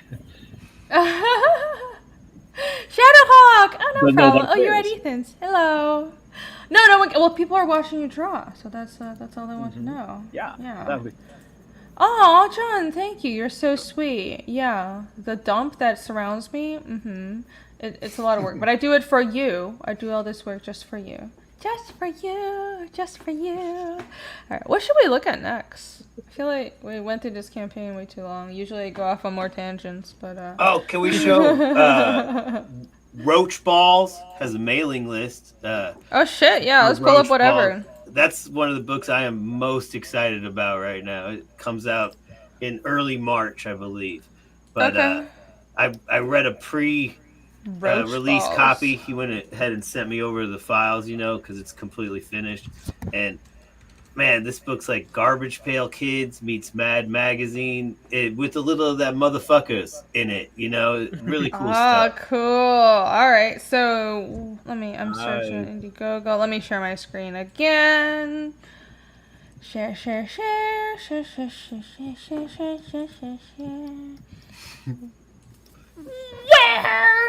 Where? There it is. Okay. I can't find my screen. I see Tiger Blue at the top. Roadhead the movie. What the hell? No, Roach Balls. I did. I searched. Is it 2 words? Go down to the coming soon section. Coming soon. And launching in the mailing soon. List. There we go. There you go. What, this one? No. Yeah, Rich Olive, Roach Balls. I like how it's like... I don't know what that booty cycle is, though, but let's check it out, though. What is it? Which ass do you choose, chat? Why not? Pick your character. Left. Let's try left. Yeah, I'm sorry. I'm sorry, No Rich. surprises there. We're gonna have to. We betrayed you. It's a special bike seat. What the fuck is this? Electric bike for That's some good marketing. I don't see any asses. I am disappointed. It's just a bike. Oh, it's a bike. It's a smart bike, but there's no butts. Okay. This is false advertising. Yeah, false that butt Oh, it's so funny. It's like 2 butts side by side. Clickbait, that's right. It's an e-bike mod. Well, fuck the e-bike mod. It was false advertising. There were no more butts. Yeah, Diamina, it was disappointing, wasn't it? Boo. Alright, Roach Balls. You won't get roaches in your inbox. By signing up, you'll also receive the latest updates and news for campaign. Alright, cool. So everybody should sign up right now. Let me post this link in the chat. There you go. Sign up. It's in the chat. Who the hell wants roaches? I don't know. I really don't like roaches. Like, I'm actually cool with almost any bug. Like, I don't give a fuck about, like, any bug. No problems with spiders. Centipedes are a little creepy, but, like, frankly, I'm from Taiwan. I grew up with them. I fucking hate roaches. Roaches are so gross. Gross. So, I'm like, I don't know. You're gonna have to convince me that this is not gonna be disgusting. They get bigger the south you go. Yeah. I know! In Taiwan, they fly! It's why I left! I moved halfway across the world because roaches fly where I'm from. They're like the size of like half my hand and they fly. I don't need that. My God. Only has the size of a hand. They have wings over there. Okay, well, I'm never going to Colombia then. Fuck that. I like some bugs. Literally, like cockroaches are the only ones I just will not. They are dead on sight. I am like the best cockroach hunter. Like if I see a cockroach, I'm just like I'm dropping everything. I'll flip my house over. I'll be like, you're fucking dead. I'm not terrified. I'm infuriated. They have to die. They must die. It's like this instinct. It's like you must perish right now. I don't know what it is. The only good spider is dead spider, but I like spiders. Yeah, no problem with spiders. Good. They control the mosquito population, and mosquitoes bring diseases and don't give anything in exchange. Spiders are cool. Spiders are really awesome. Centipedes are cool too. They eat stuff and kind of clean up around the house. You're supposed to let them go too. Yeah. They're fine. Yeah. Well, the thing is, like, I spent my childhood catching bugs because my mother was like she's like the most typical girly girl, like everything made her scream. So I'm an only child and I was always the only one at home with her, so guess who was the one actually catching bugs and killing everything for her. Like she would see like a tiny little worm on like the vegetables we buy, like a little tiny one, and then she'd scream and be like, oh, catch it for me. Like it was so bad. So so that's what happens in the house. That's true. I agree. A full grown-up adult just fearing a little worm on the size of a pinky. It's fucking. I'm like, you're a lot bigger than it, Mom. Why are you scared? She's like, it's just so gross. It's all like, yeah. It's so gross. I'm just like, just fucking kill it then. My God, 200 times its size. I'm so confused. Spiders are pretty cool. I agree with that. Terraformers is cool. Oh yeah, Terraformers is awesome. Yeah. That's where they fight those giant bug people. Bug aliens. Mars, right? Yeah. Yeah, that one was weird and really that was cool. weird, but it was all the violence on point. That show never came back, right, for another season after the first one? Or no, not that I know of. As I say, I really liked that. Like, they would get into some really freaking awesome fights in that show. No, they made a live action, but it was really? It was garbage. Okay. So, but, it was really stick bad. out Like, with the manga. of course, yeah. Even usually. I'm sorry, but a lot of Japanese live action is just not all that. Mm-hmm. Like, some of it is good, but most of it is like, come on, you guys stick to anime. Yeah. Oh, that's cool. It's a drawing video. Oh, yeah, he does all the marker. Always look cool. He works in markers and stuff, so it gives it a real gritty feel. Like I said, it reminds me of Garbage Pail Kids or Cracked Magazine, or like a real Robert Crummy kind of grimy, dirty look. And it's just lots of awesome action scenes and grimy, it's the adventure of a cockroach, so it's dirt in the streets, dealing with punks with switchblades and, convenience store robberies and, cool shit like in old 80s Steven Seagal movies and stuff. I do appreciate that he's doing everything traditionally. That's don't see a lot of that. Mm-hmm. It looks like I don't know if you know about graffiti artists or whatever in the early 80s. They would have notebooks, where they'd put their burners in before they'd go put them on trains. And his work totally reminds me of like a graffiti artist's notebook. Yeah. Mm-hmm. Beautiful stuff. Yeah. Really got that. Like, this man has tagged walls before. I can see that. Awesome, dude. Yeah, very, very nice. Ooh, so the whole thing is traditional colored. Yeah, you really don't see that anymore. Yeah, 66 pages of that stuff, and it has such texture when you look at it. That's the only way I can describe it. It looks really good. Oh man. Yeah. Well, back in if you like roaches, I'm sorry. If this was some other, the art is great. I don't think I'm like gonna get this, but I'll get your next book, dude. Your art is great. I'm not a fan of roaches. If you make me big, I got something to show you real quick. Oh, all right. This is by Roach Ball. This is by Roach Balls. It's a TYGER Blue piece. It's Love him it. and the kids, jumping. It's one of the car tires, isn't it? What's up? Car tires? What? Yeah. Who's a car tire? No. It's one of the Are you tires. saying TYGER BLUE has a spare tire? Oh, it's the tiger. Oh, the doggy is so cute. Oh, look at that doggy. Yeah, that's Bullet Dog. Is his name. Derpy doggy. Yeah, so Roach does a really good job, though, and I'm excited for his book to come out. Looking forward to that. If we meet our stretch goal to unlock those trading cards, I'll be giving away that original piece to one of the backers randomly, too. Oh, sweet. That's a good fucking deal, dude. Randomly, hey, Stefan! What's up? Roach balls for the win. Hey, man. How are you? Hello! What's up? Hey, good to see you, Rich. Hey, everybody go back. Veil Walkers. Go do it now. Veil Walker. Also amazing comic.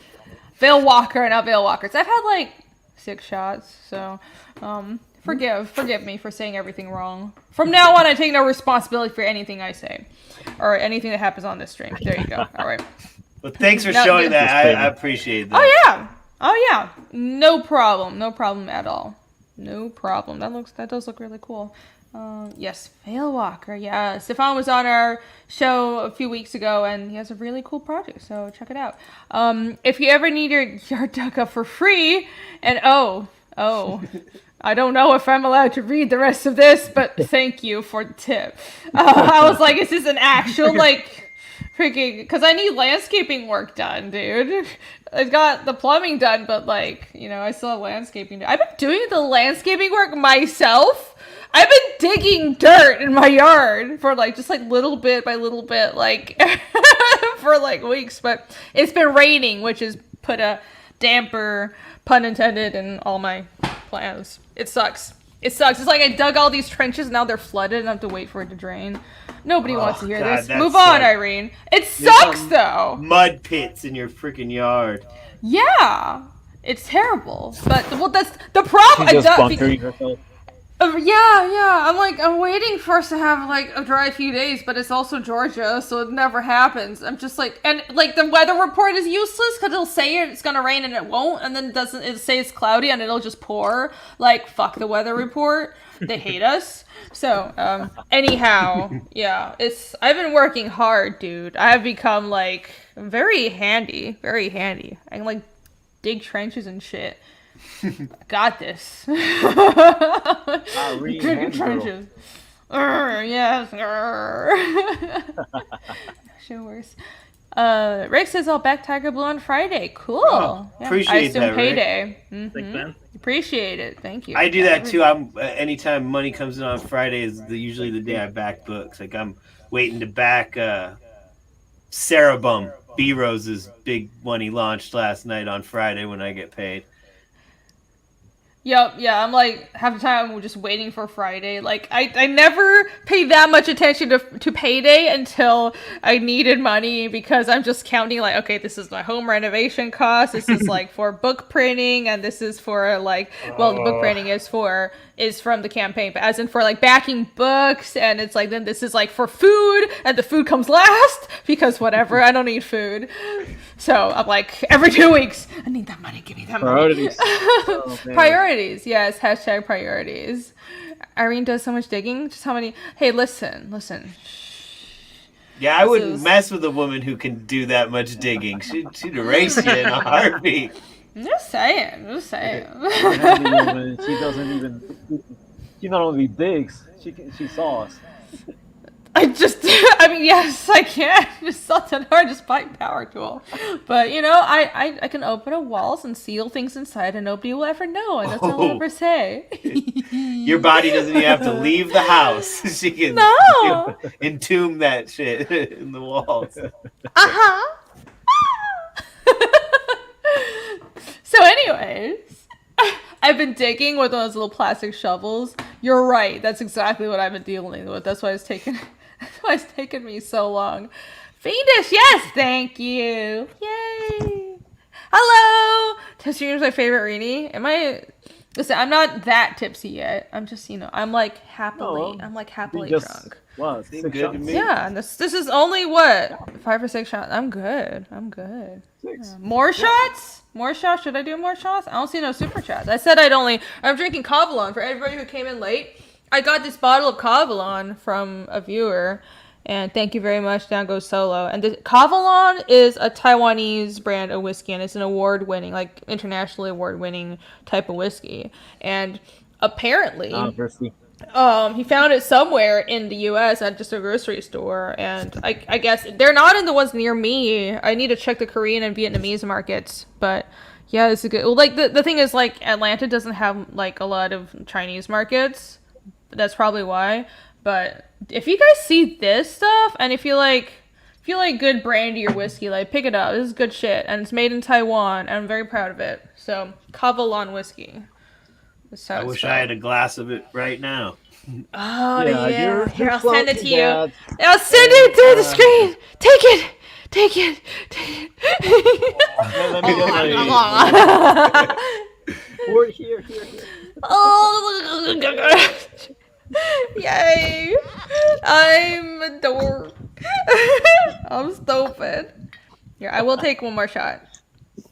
One more shot. If I take this shot, will you guys back Tiger Blue? Will that happen? By the time I finish this shot, I want to see another backer on Tiger Blue. Can you guys promise me that? Is that gonna happen? Can we do that? Promise? Okay. So I'll take the shot. We have to be at 210. Okay, 210. Can we do that? You're almost at, like, you could have one more backer and then at 11,800. It could we're be. getting so close to that. Hopefully, 12. we Yeah. can get to 12K today. 12K. Well, it'll take a few more backers, but I think that this thing is also like before. I don't know, like the first part of the year.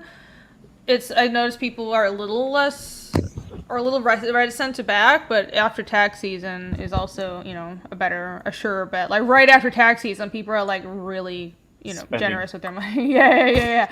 But I just turned in my now, taxes. I just turned in my taxes today, actually, and filed.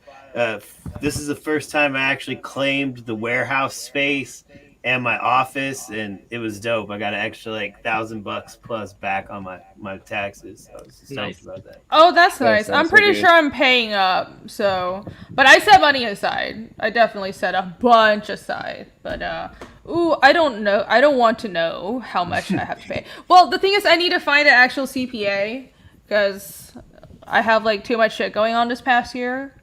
Once But we I had to don't have a file good quarterly in Illinois, so they switched it so we have to file 4 times a year. So we had to get an accountant last year, and the accountant was dope because they found all these extra things I was kind of scared to do myself when I was doing taxes. You know, like mileage and supplies and all that kind of stuff. I didn't really itemize too much, but the accountants knocked all that stuff out and got me a huge return. So I was super proud. That's of that. great. Yeah, I itemize all that shit. I keep all my fucking receipts, but I still like have to pay up. But I don't know. Well, you Like, got there must a be couple- other stuff I'm missing. But I had a lot happen last year. I bought a house and I started a business. So I bet I have that mixed with a day job. So I'm like, I need somebody who knows taxes to help me. It's just too Right. much to handle. And I need to save money. Please help me save money. If somebody knows a CPA, message me, please. I need help. I'm in Georgia. Message me. Oh, let's see. Shadowhawk Backs asks, important question, Rini. I'm still waiting for my color copy. Yes, I know. I'm still waiting for them to. Are you sending them yet? No, I'm not. I just She's sent out an having update. problems with the printer, dude. Haven't you read? Yeah, No, she's no, being it's- added for the last 3 streams saying F this dude. It's okay. It's okay. No, it's okay. Well, what I realized is, I just dropped something. Sorry. Like, some people watch the YouTube stream. Some people only read the update. Some people, follow me on Twitter. But this, like, not all backers follow all the message, you know, like, ways I message them. So sometimes people miss the messages. And I do try to, like, I think, like, updating on the Indiegogo campaign page is the best way to go. But still, sometimes people miss that because sometimes, like, people just don't want this. If they back a lot of books, they don't want like to be spammed by Indiegogo, so they turn all that off. So like, it's cool. I understand people don't know what's going on. It's the printer still has the books, and they haven't been able to move forward for it. I just posted on the updates page a screenshot of my latest email from them, which is yesterday, and they said they were waiting for the type of interior paper that I ordered. And which is 100-pound paper, and they said they haven't gotten any 100-pound paper in, but I told them that you can go with anything from 70-pound to like 110 pounds. Basically, I gave them a huge leeway to use any sort of like within a range of paper that I thought was good enough. Like, so originally it's like they needed to have the paper I ordered before they print it. I'm like, you don't need that because they're having trouble getting paper, certain types of paper. I'm like, whenever you have any of these about like 20 types of paper, please print my book. So apparently they say I'm high on the queue, and you know, to be honest with you guys, I have been looking at other options. I have messaged a couple of other printers, but there's also the thing of I'm kind of worried about if I give up my place in line with this printer, will I be pushing everything back more? Because I know everybody is dealing with printing issues and delays because there's a paper shortage. And maybe this printer who's kept me waiting for 2 fucking months is and it's infuriating, but I also know it's not entirely their fault, but it's still infuriating, right? Because I think some printers with less jobs or like the bigger printers can get paper, definitely. But the big printers as in like the people who print for huge publishers like Penguin and Scholastic, obviously, but like small printers or medium-sized printers, it's difficult. And like, I don't know, when I first went with my first printer, it was Mixum. That was back in like November. I dropped them because they couldn't do spot UV. And the thing is, if I stayed with them, the book would be printed by now probably. But and it wouldn't meet it one of wouldn't the have tires. it wouldn't have had spot UV. And I'm like, I'm really frustrated. I want the book to be fucking done. Like, I don't care if there's spot UV anymore, right? But you know, I asked my backers, and I did a poll back in December, and because I was ready to print the book without spot UV, but I wanted to know what my backers thought, and people overwhelmingly voted like 3-1 for going with another printer that could use spot UV. So that's why I went with another printer.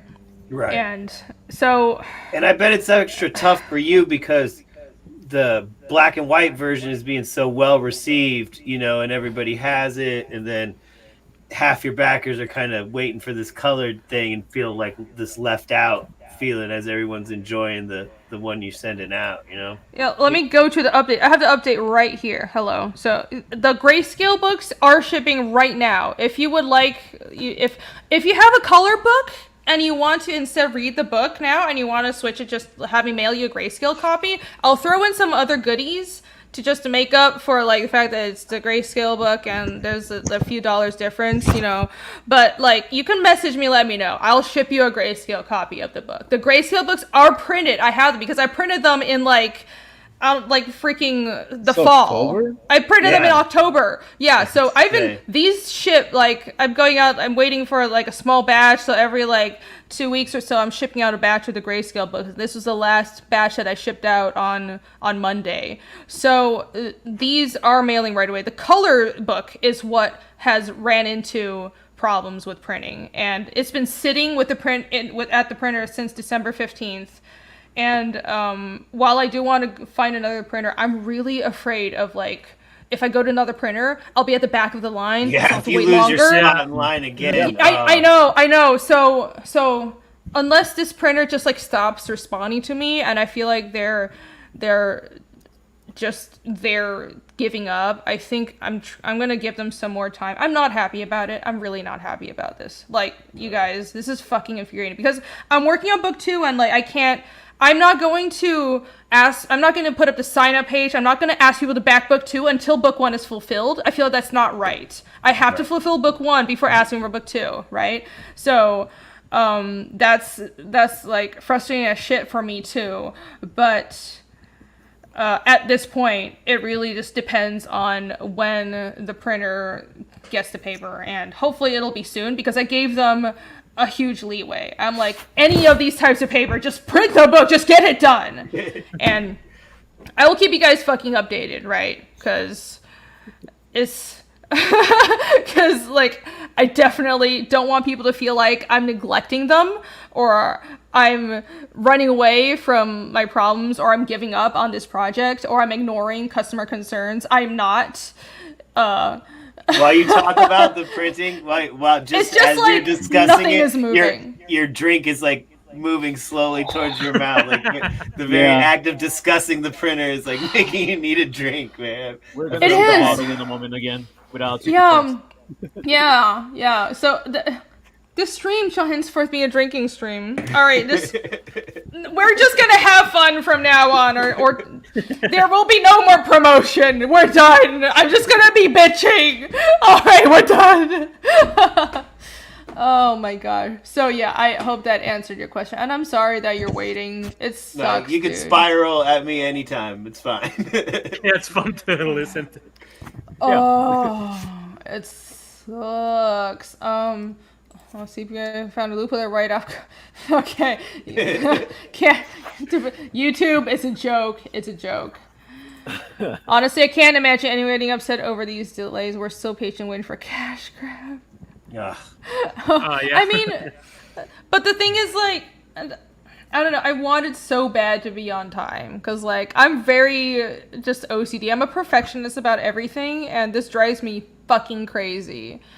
You know, and it doesn't matter. It's like, yeah, we couldn't have foreseen the shortages or these delays, but at the end of the day, like, I'm answering to people, and it's still my project, so it does frustrate me. It's not like I can just absolve myself of stress because it's not technically my fault.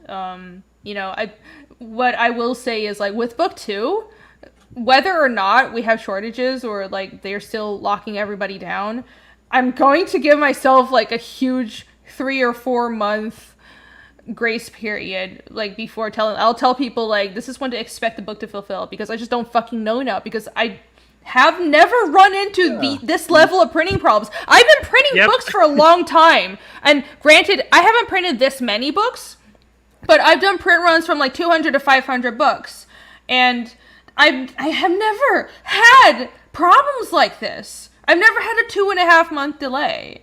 And I know I'm not the only one. I know most people don't have delays as bad as mine, but everybody is getting at least a few weeks delay. 2.5 months is almost the time it would take to get from Print Ninja and then shipped over across the sea. It's about 3 months. Really, printing with local, like Mix'em and stuff, is supposed to cut that time down significantly. Yeah. That's why I wanted to print. Like, I was like, I'm gonna go with American printer. I wanted to print American. I was gonna print with. I have a printer that has done my art books and stuff before that I know I can trust. They're actually in Taiwan. But the reason I didn't go with them was, like, I want the shipping to be fast, and I don't, like, it's really expensive to pay for books to be shipped across the world. But at this point, I'm like, I should have just gone with them because I know they're trustworthy. And, like, I'll pay for the shipping and would have had my books by now. So it's just, woulda, coulda, shoulda. It's, yeah. What can you do? Yeah, I don't think. But yeah, literally the moment the books start printing, I'll post an update and let you guys know. In the meantime, I will be drinking along with you guys, and if somebody wants your color book to be switched to grayscale book, message me. At this point, I'll do it. I'll ship you a grayscale book with a bunch of goodies. All right? Nice. The delays are very the supply chain. It's dumb. I mean, even if your books did get shipped on time from your dependable place, they could be stopped at the harbor, like with all those boats that are just lined up waiting to be unloaded and stuff. Right. It's more like there's a paper shortage. And I'm like, how the fuck do you have a paper shortage? Like, how? I think we get most of our paper from Canada, which might explain why. That's something I found out. Oh, and I'm like, because of the truckers. Yeah, but no, this happened before the truckers stuff, because this started in mid-December. So it's because of the lockdowns, not the truckers. Mm-hmm. The truckers are responding to the lockdowns. Yeah. So like, this definitely happened before the truckers. And I found out most of our paper comes from Canada. And I'm like, but why? We have, like, this is a gigantic country. It's just, why can't I get some paper made here? It's pretty much, so do you need me to chop down a tree? I think it'll be faster if I went chop down some trees that gave you the fucking wood, and if I was to wait for you to, like, have the fucking paper. I am going insane to print. I need my books. Oh my god. Recyclable paper. Listen, I'll tell you something, Rainey.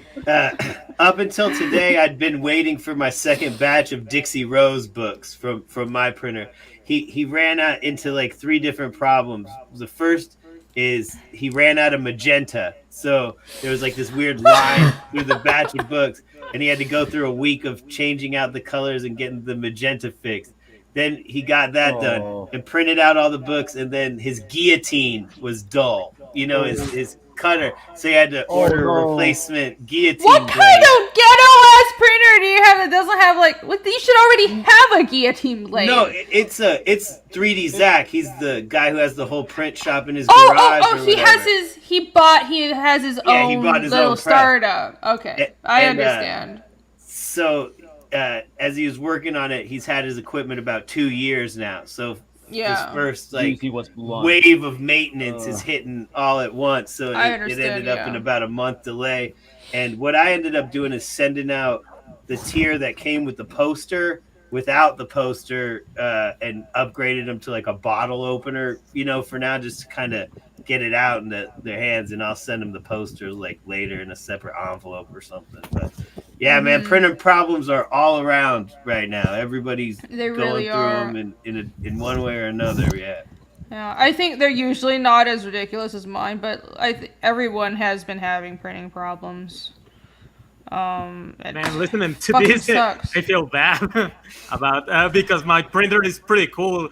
The guy actually comes to my house, like he brings everything so good, and it's always dependable. And he prints on time, and I print books with him before, and he has them on 2 weeks, and that's been for years. So whenever I hear you talking about so them and all that stuff, it's pretty weird for me. It's like. Yep. Also, over here, I was very fortunate now to find someone actually really competent with their materials, and I'm happy out with it at the moment. So, and I love Zach. Cheers. As I say, I love Zach. He's a great printer and great with customer service and everything. And he drove those books down from Wisconsin today and delivered them in person. And I can't recommend him enough.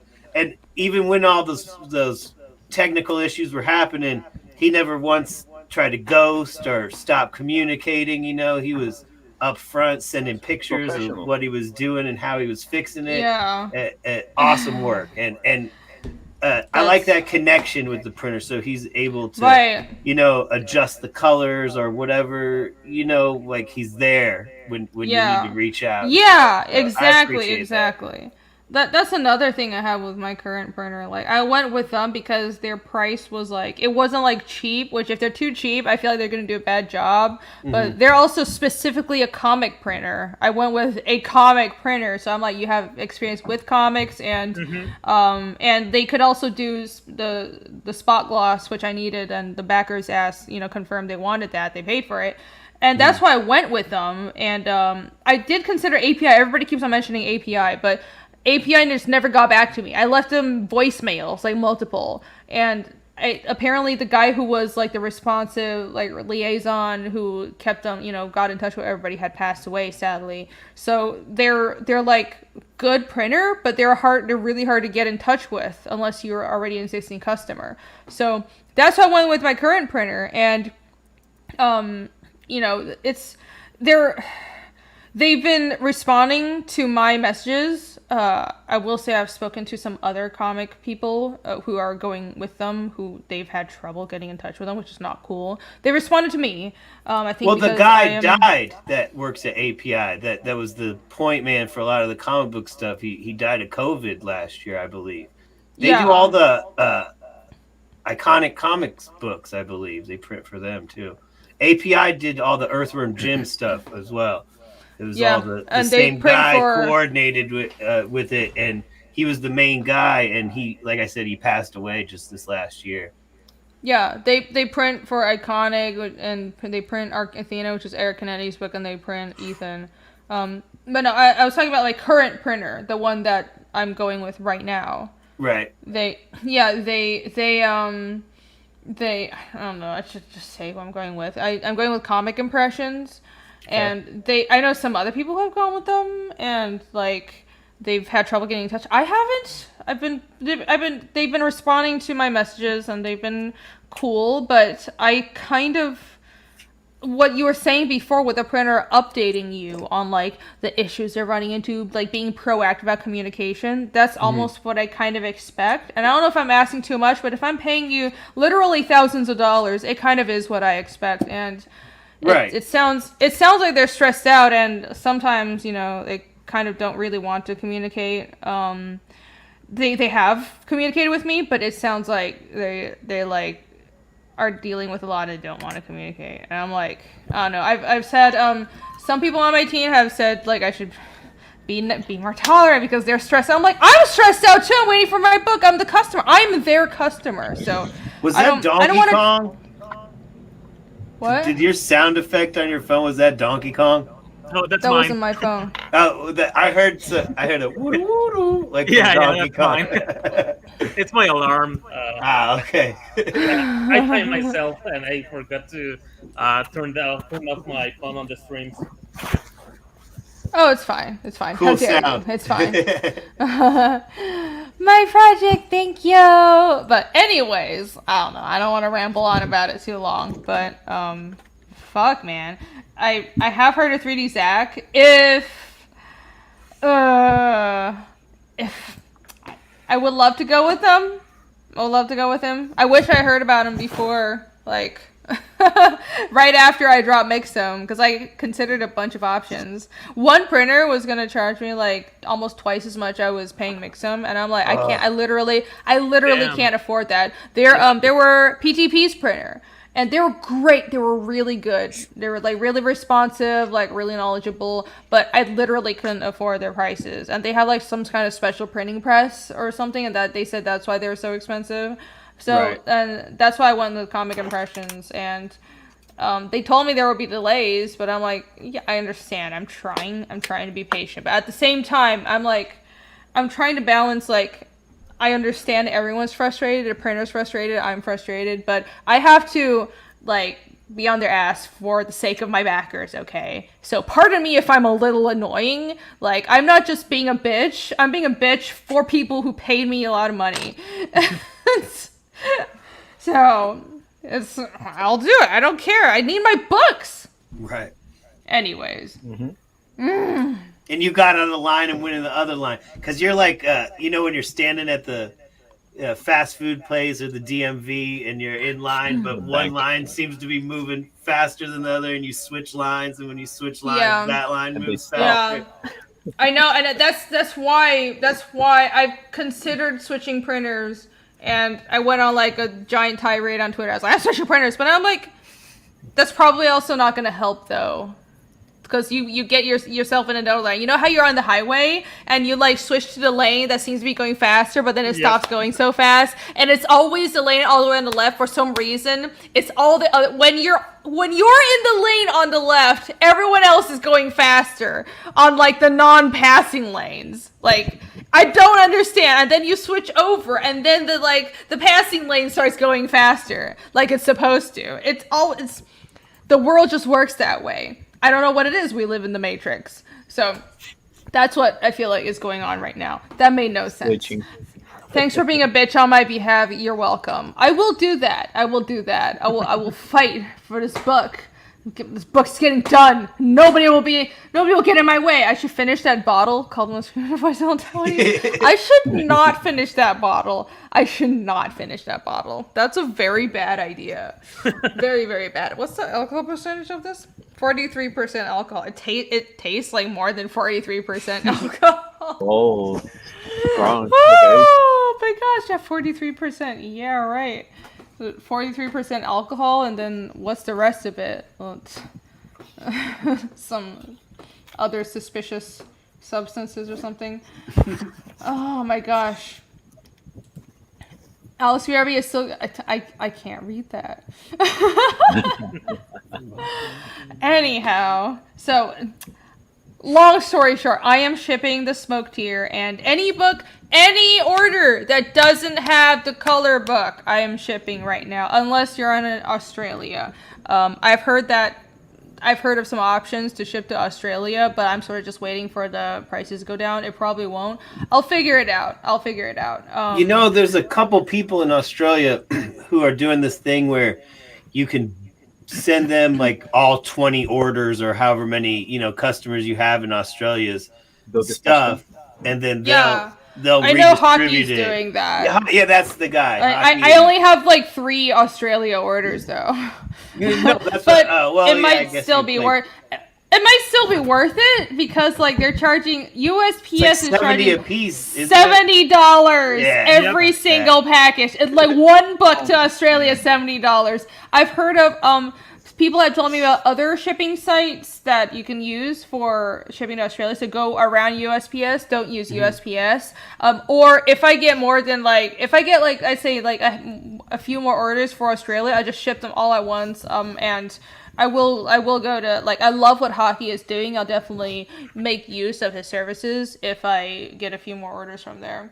And New Zealand, too. He said he also ships to New Zealand, which is great. But, like, shipping to fucking Australia and New Zealand is fucking ridiculous. But besides from down under, all US, Canada, and Europe, and basically everywhere else, I'm shipping the books, like, every 2 weeks or so. The Grayscale books are printed. I have, like, 4 boxes of them left. They're going out right now. I have the posters. I have literally everything except the color book.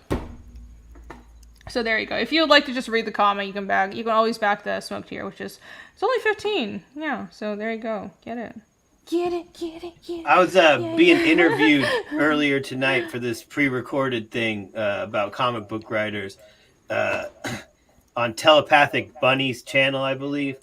But anyway, he was getting into like why I didn't do color for Tiger Blue, and I was explaining like, it costs more to do the color. It costs more to print it, and then it costs more because it extends the production time or whatever. And like just hearing your issues with delivering the color one, I'm thinking, like, man, I'm glad I stick with black and white on this one, man. Oh my god, like it's so painful. This book was going to be in, hold on, let me pull up the, because I have the samples for both of them. So, see, this is the black and white book, and I have like I have 4 boxes because I shipped out like a whole box full. So this is the grayscale book, and it originally was going to be these interiors with this cover. It was going to be color cover, but black and white interiors. But like people asked for color books because everybody kept on saying American audiences want color books. So I got they hit me with that all day long too. All day long. Yeah, American audiences need color. It's like, and like I'm like, well, I'm not that glued to a manga style. I'm not actually trying to do a manga style. I naturally draw kind of manga. But I knew like Nick kind of, he does really heavy saturated colors, and it looks a little heavy metal, especially later on. I'm like, I really like that. I think that really fits. My story. Like look at this. Look at this page.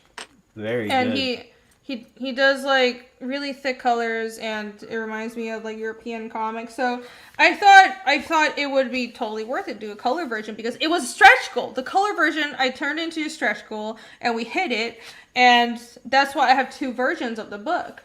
But I originally was just gonna do one, and this version, this sample is the one with the color. Everything is gonna be like what you guys will get whenever the fuck the color version prints, except for the cover. This will have spot gloss. That's all I was looking for. Back in the days, 3 months ago, when we could be picky about like having spot gloss, but now we just don't even have paper. What? This is what our world has come to. Why are we living in this shithole? Okay, all right, hold, calm down. I love it. I don't understand. I don't understand. I was being responsible. I was like, people, look at this, how nice the spot glass turned out. Like, see, it's all shiny. I don't know if you can see it on the camera, but like, anyhow, yeah, this is like, this is raised. This is spot gloss. It looks great in person. Okay, this is matte and is like glossy on the text. So I was like, people love that. They got this cover. They're like, looks like Necronomicon. Great, cool. People loved it. So I was like, cool, I'll do the color edition. It'll be just like that, but in color because, you know, American audiences like color stuff. And I'm like, I'm going to be like insistent because we live in America, right? I'm allowed to be picky about the shit I want. I'm paying you a lot of money to like give me shit. I live in America. I'm allowed to be picky. I like it. It is. Like, it's fucking true, because I've lived in other places, and it's like, half time you get shit service, so I'm like, I expect to get fucking good service and get shit to be, like, shit should be done.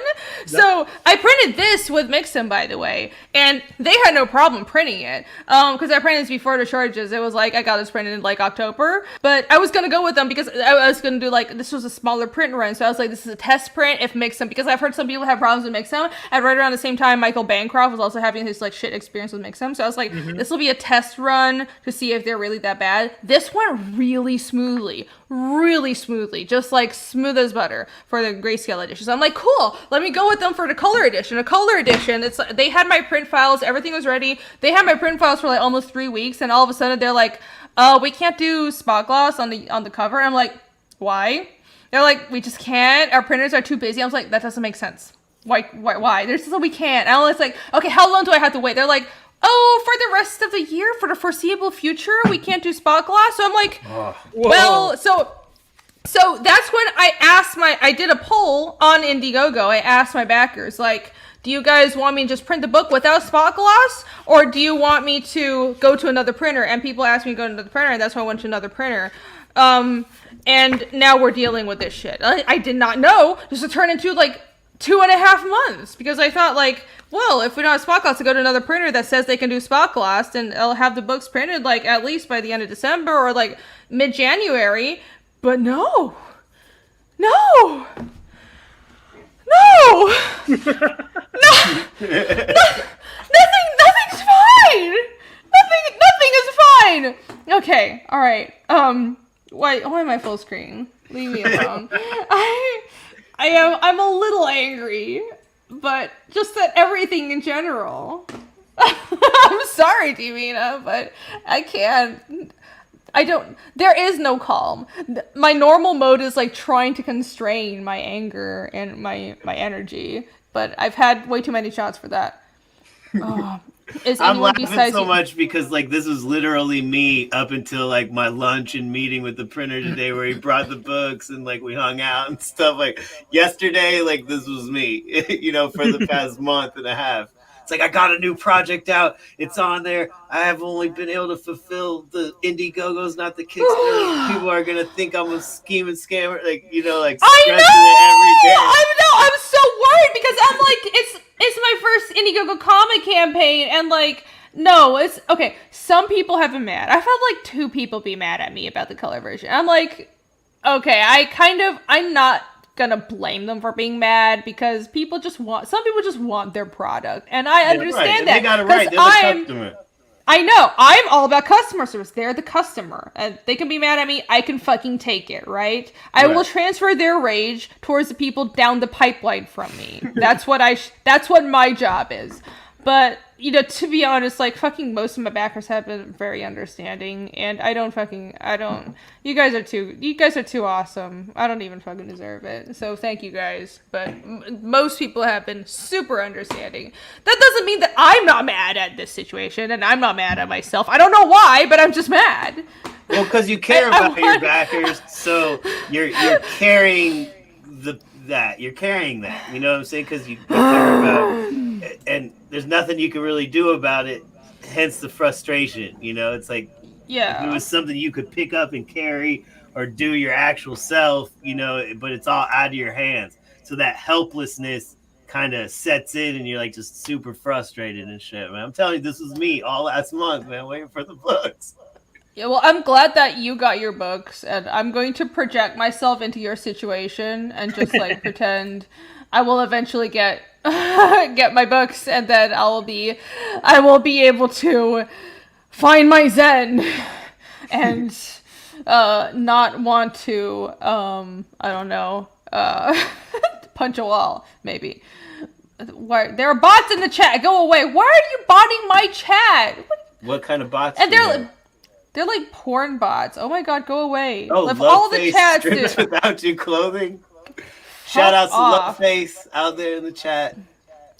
Well, Mod's already got it. Usually it's some like Russian bots, but this time it's Loveface. Something, something, something. Strips without clothing. How do you strip without clothing? Are you stupid? You peel your flesh. Like, you get down to naked and then you strip, like, peel your flesh. That is dumb. Like, wait. Well, I mean, I guess somebody's into that. Like, that's gross. But someone out there is into, like, some fucking serial killer cannibal out there is into people, like, that kind of shit. Clive Barker. Isn't fucked up Jeffrey Dahmer kind of motherfucker. Clive Barker, yeah. That's true. Oh, can I use Shane's printer? All I'm going to say is I will consider all these options. I'm going to give this current printer a few more weeks, right? But I am compiling a list of other printers. I'm worried about falling further back in line because I am in a line, and if I go to another printer, I'll be at the back of the line. But I only have so much patience.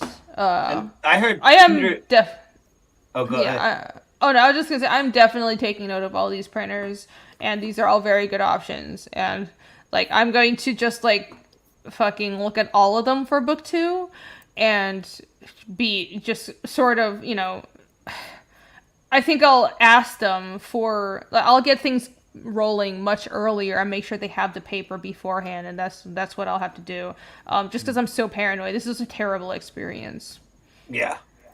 Oh, Yvonne left. So Yvonne went. He's gonna be right back. Yeah, he said in the private chat. Sorry, I know. It's like, why is he being so quiet? He's not usually that quiet.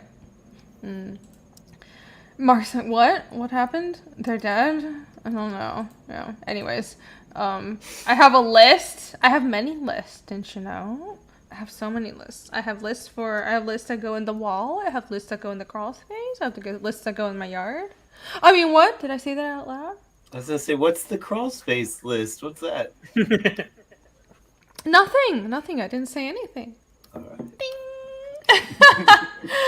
I'm just kidding. Take a shot. I've been taking shots. I think I've been drinking too much. Actually. Yeah, you took a few. Yeah, I think I've been taking too many shots. Oh, hey, Spirit Scar, it's good to see you, man. He's around Spirit all the time. Let's see. Hello. Yeah. Hi.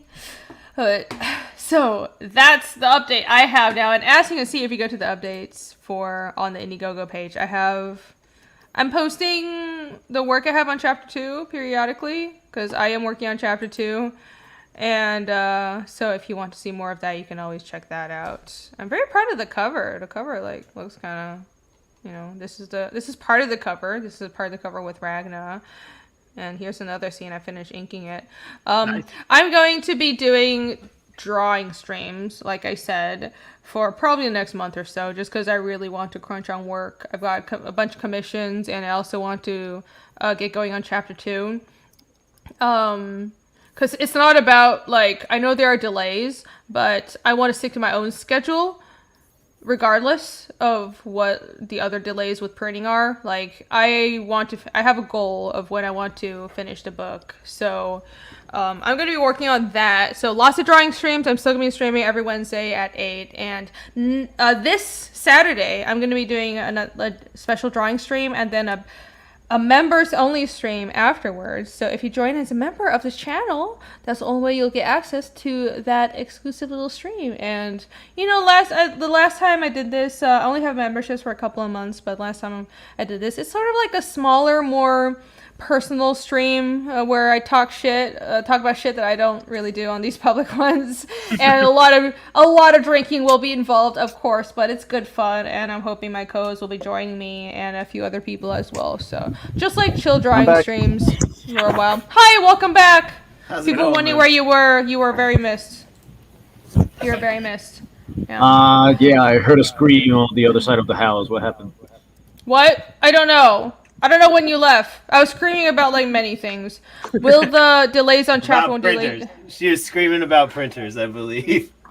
Down goes solo. It already has. I was gonna launch the sign up page in February, and I haven't because Chapter 1 hasn't printed. I don't want to launch the sign up page until Chapter 1 at least starts moving on the printers, or. Because I already sent some pages to Nick to be colored. I can launch the sign up page any day, but it's not right of me to ask people to sign up for a book if I don't Chapter 1 isn't moving. So that's all I'm gonna. That's all. That's what I think. It has been delayed, but just the release date. My own schedule for working on the book hasn't changed. I'm still working on the book. The actual release of the campaign will be pushed back though, but yeah. So it's complicated, but just you live and learn, right? With these crowdfunding things, you never know. Even if you do test runs of campaigns, especially with the supply chain and all this shit going on, there's so much that you can't foresee. You just kind of have to it's just things come out of the blue. You just have to deal with it as it comes. Back in 2020, when I did Psycho 66, we had this girl named Candace Hahn as our colorist, right? But she was over Candace! She's great. I know her. Okay, yeah, she worked on Aliens and some other stuff right after she stopped working for us.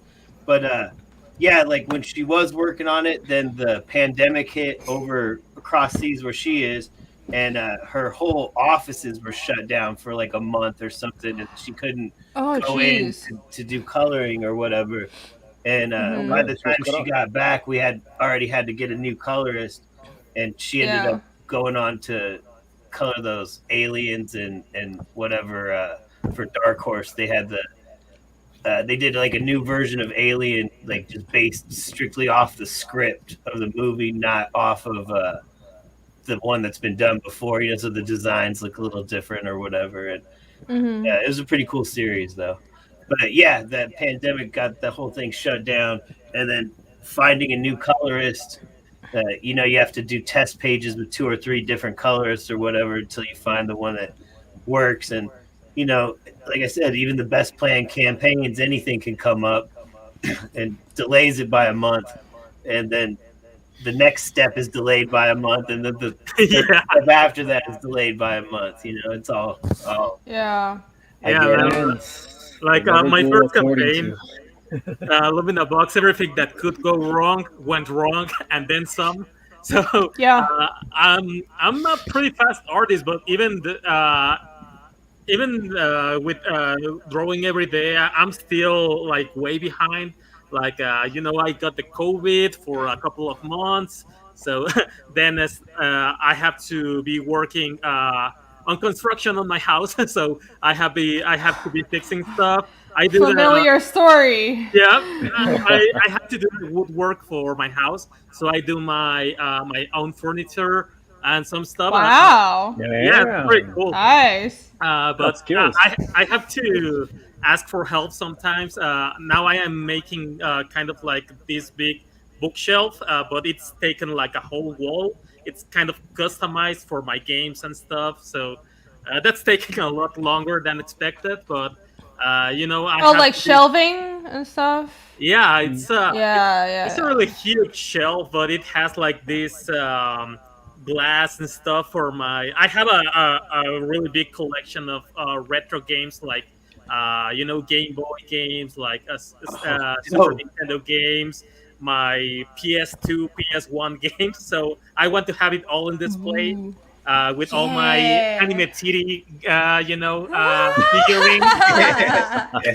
Yes. So that's taken a lot, and then we had some stuff here on my house that the entire electric wiring of the whole house, the 4 floors, just completely crashed down. Like we had an earthquake, and that kind of left loose, kind of like a electric pole on the street.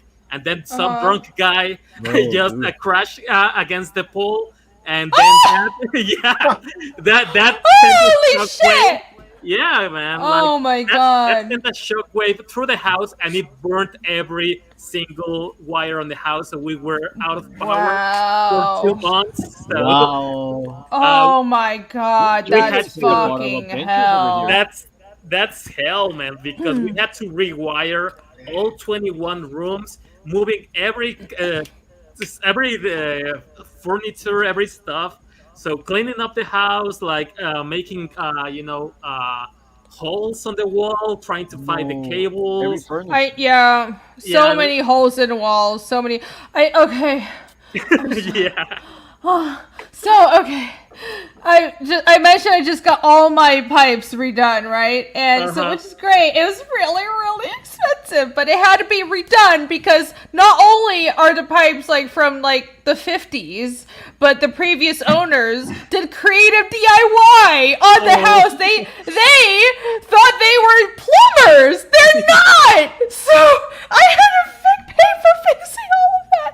But so the house originally didn't have a laundry connection. The previous owners rigged up their own laundry connection and hooked up a couple of like laundry machines and like, but then it's like all bullshit because it's not connected the right way, like the specific way you should connect because it uses a lot of water and all that shit. So like, So I hired a plumber. I was like, I want to get this done the right way. I will like put in a actual laundry box for me. So he's like, okay, I got this. I'll just like take this area. I'll like put in the laundry box. He bought the laundry box. I was like, I'll wire the pipes. It had to be 18 inches from like the ground level from under your crawl space. All right. He like drilled a hole like a box through the brick on one side, and the other side was like a drywall. So he's like, I have to cut through your drywall. And I'm like, I literally just, the other side of the drywall was my living room. My laundry room was the other side of my living room. Yeah. I just finished my living room wall myself. I did the drywall. I mudded it. I sanded it. I painted it all myself. Literally like 2 weeks ago. And then he's like, I'm sorry to install this laundry box. I had to cut through your drywall. So I'm like, okay, just do it. But try to do it in a neat square way. I can just put it back. And then, hold on, it's so bad. Be aware of not destroy it all. No, hold on. Listen to me. Oh man. So he cut the hole in my newly done wall, and then he looked inside and it's like, oh fuck. There's like because there was a wall stud that was like rotting at the bottom, so they put in like an extra piece of wood to support the wall stud, so there wasn't actually enough space to run laundry pipes up, so he cut out my drywall for no reason. So and this drywall I just finished working on. I'm laughing, but I really want to cry. Super chat. We need shots of it. Come on.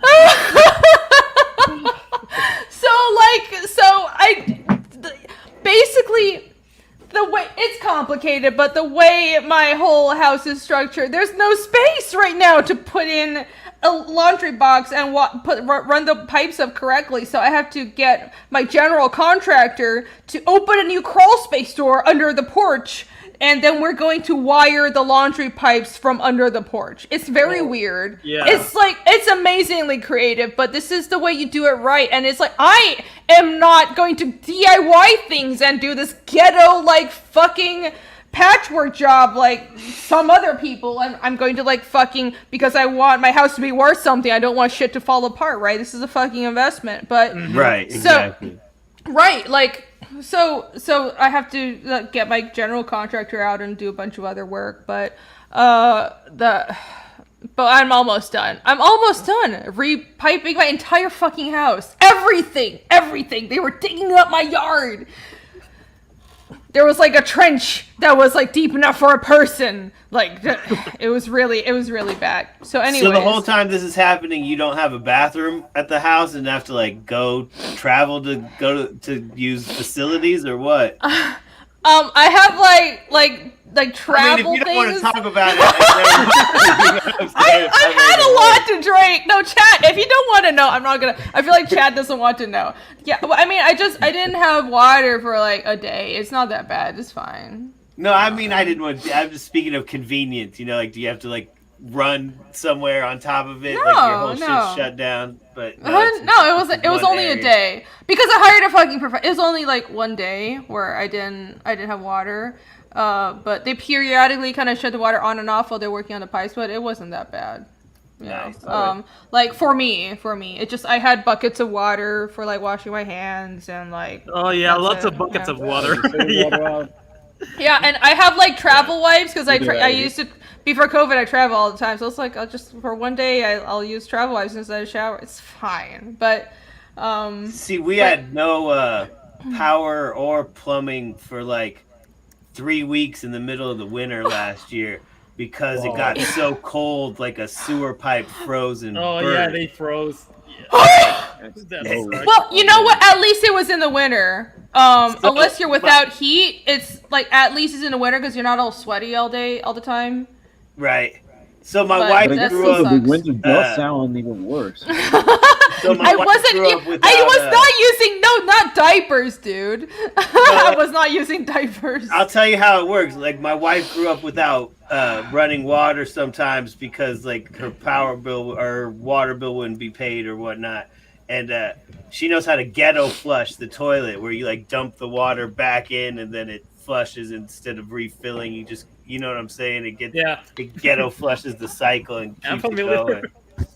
Oh, well, yeah, you can do that, but with the way my pipes were, I couldn't do that. I literally didn't have a connection to the main gutter system for a day, so if I did that, it would have been really bad. Oh yeah, ours was just there would be no water to refill it, because there was no water because of the burst thing. But the output was like it still worked and whatnot. Yeah, I don't think Chad wants to hear us talk about like flushing poop, but no, it's we'll about disasters. You know what I'm saying? And like dealing with like, oh shit, we're reduced back to the 1800s all of a sudden, for a week. No, seriously. Can you hang? Like that's how humanity was 100 years ago. It's like, it really does feel like that. Like what?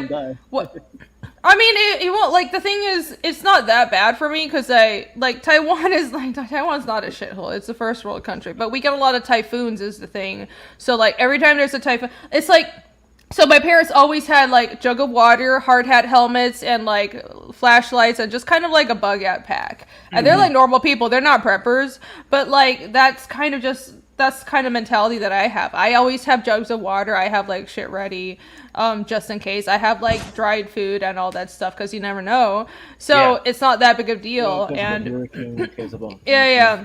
And in Georgia, we get what we get is thunderstorm. That does knock out the power like for half a day quite often during certain seasons. But honestly, with being without water sucks the most for that sucks the most for me. I'm like I want convenience. I want running water, but I don't know. It really drills into you like how dependent we are and how soft we are. Yeah. We're so dependent on technology. But seriously, like even if you live in a city and you don't it's like you don't live on a fault line and shit, like people get too comfortable. Like you don't know what can happen, dude. Like fucking be prepared. Just have a jug of water. Just have like a flashlight, some backup food, and a little bit of like some like fresh wipes, like travel wipes and shit, like because you don't fucking know what's gonna happen. And maybe maybe in case another power source. I have a little generator that whenever the power goes I just out, bought one of put those. the lawnmower gas and use it to run the fridge. So the food doesn't go bad, while the power's that's a out. good idea. Mainly what I use it for, but yeah. I never bought one of the generators because I'm like, oh my god, they're so expensive, it's $200. But now I'm like, I should probably get one. I do have, I have one of those like. You need that type of stuff, I know. I need to get it. Like I can afford it. I could get a generator for $100. I might need it someday. What I have though is for when I travel, I have a little hand crank generator. So it's solar power, but it's also hand crank. So if I need to charge if I'm in the woods, I need to charge my phone, I can hand crank it. And it's hard, but they sell those like online, and right. They do work. Them, you kind of just do the crank thing, and they're more reliable or whatever to power exactly. It up. Right. Yeah, and they double. Most of them have radios as well, and they're better than the solar power ones because a lot of solar power ones are kind of shitty and they stop working.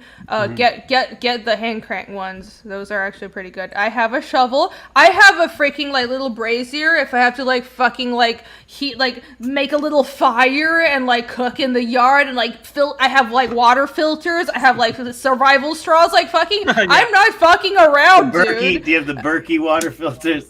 I don't know, like what brand do I have? No, I have life straws. I have like the big ones, and I also have the small ones with a filter. That's cool. They have the bottle ones. They have the large ones, but they also have like the thin like life straws ones. Yeah, so it's like you boil the water first, and then use like filter. You filter it through stones. Like I watch a lot of survival channels, so you filter it through stones and moss. Like if you're obviously in the woods.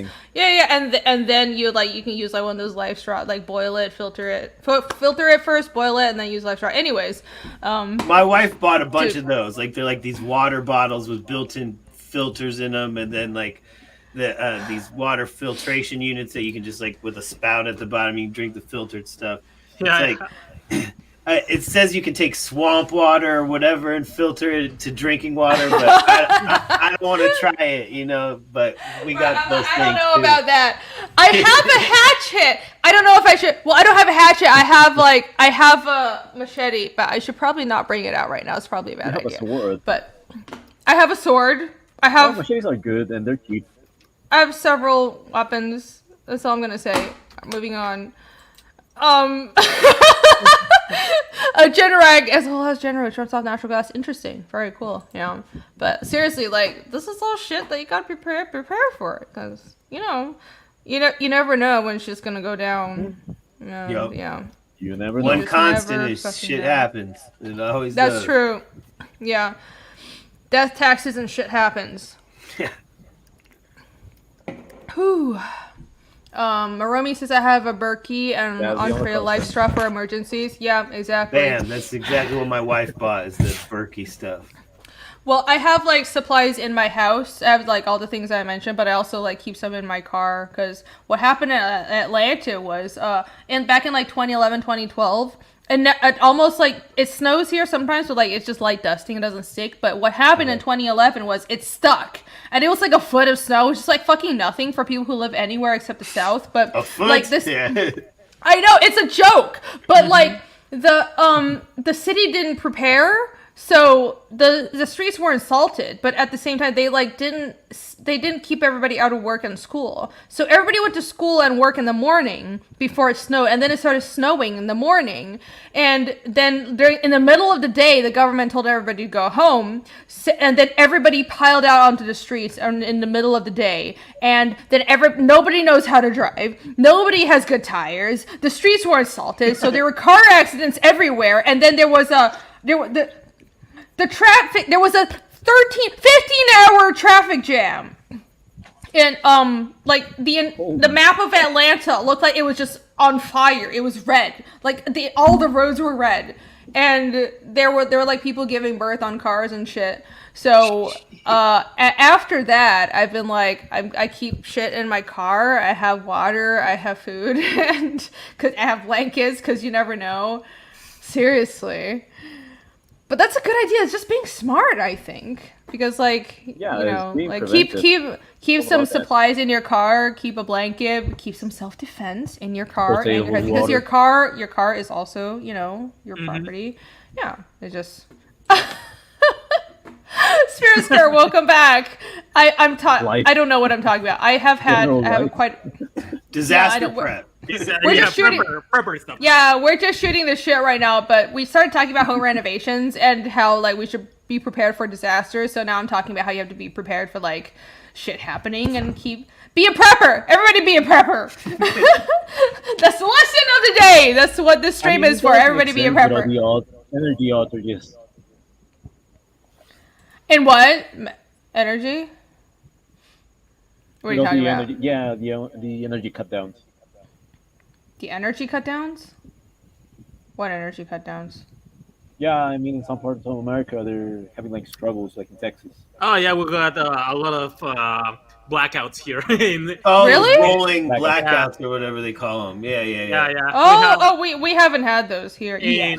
Here in Latin America, there's a lot of blackouts. Like here on my house in Mexico, it's pretty much a kind of weird zone, because it's between the fancy and the really poor. So we had a lot of blackouts, and there's this street, like a couple of streets away from my house. Like there's this big avenue, and there's always someone crashing against the lighting post. So the electrical post. So we always have blackouts. We have like 2 or 3 days without without power every like 2 or 3 months. That's when I got myself a generator, and I get you totally on the prepper stuff, because also here in Mexico, every September we have like a very huge kind of earthquakes, and everyone's scared of the earthquakes on September, and it's specific to always September. in September. Yep, always in September, always in the same day or around the same week.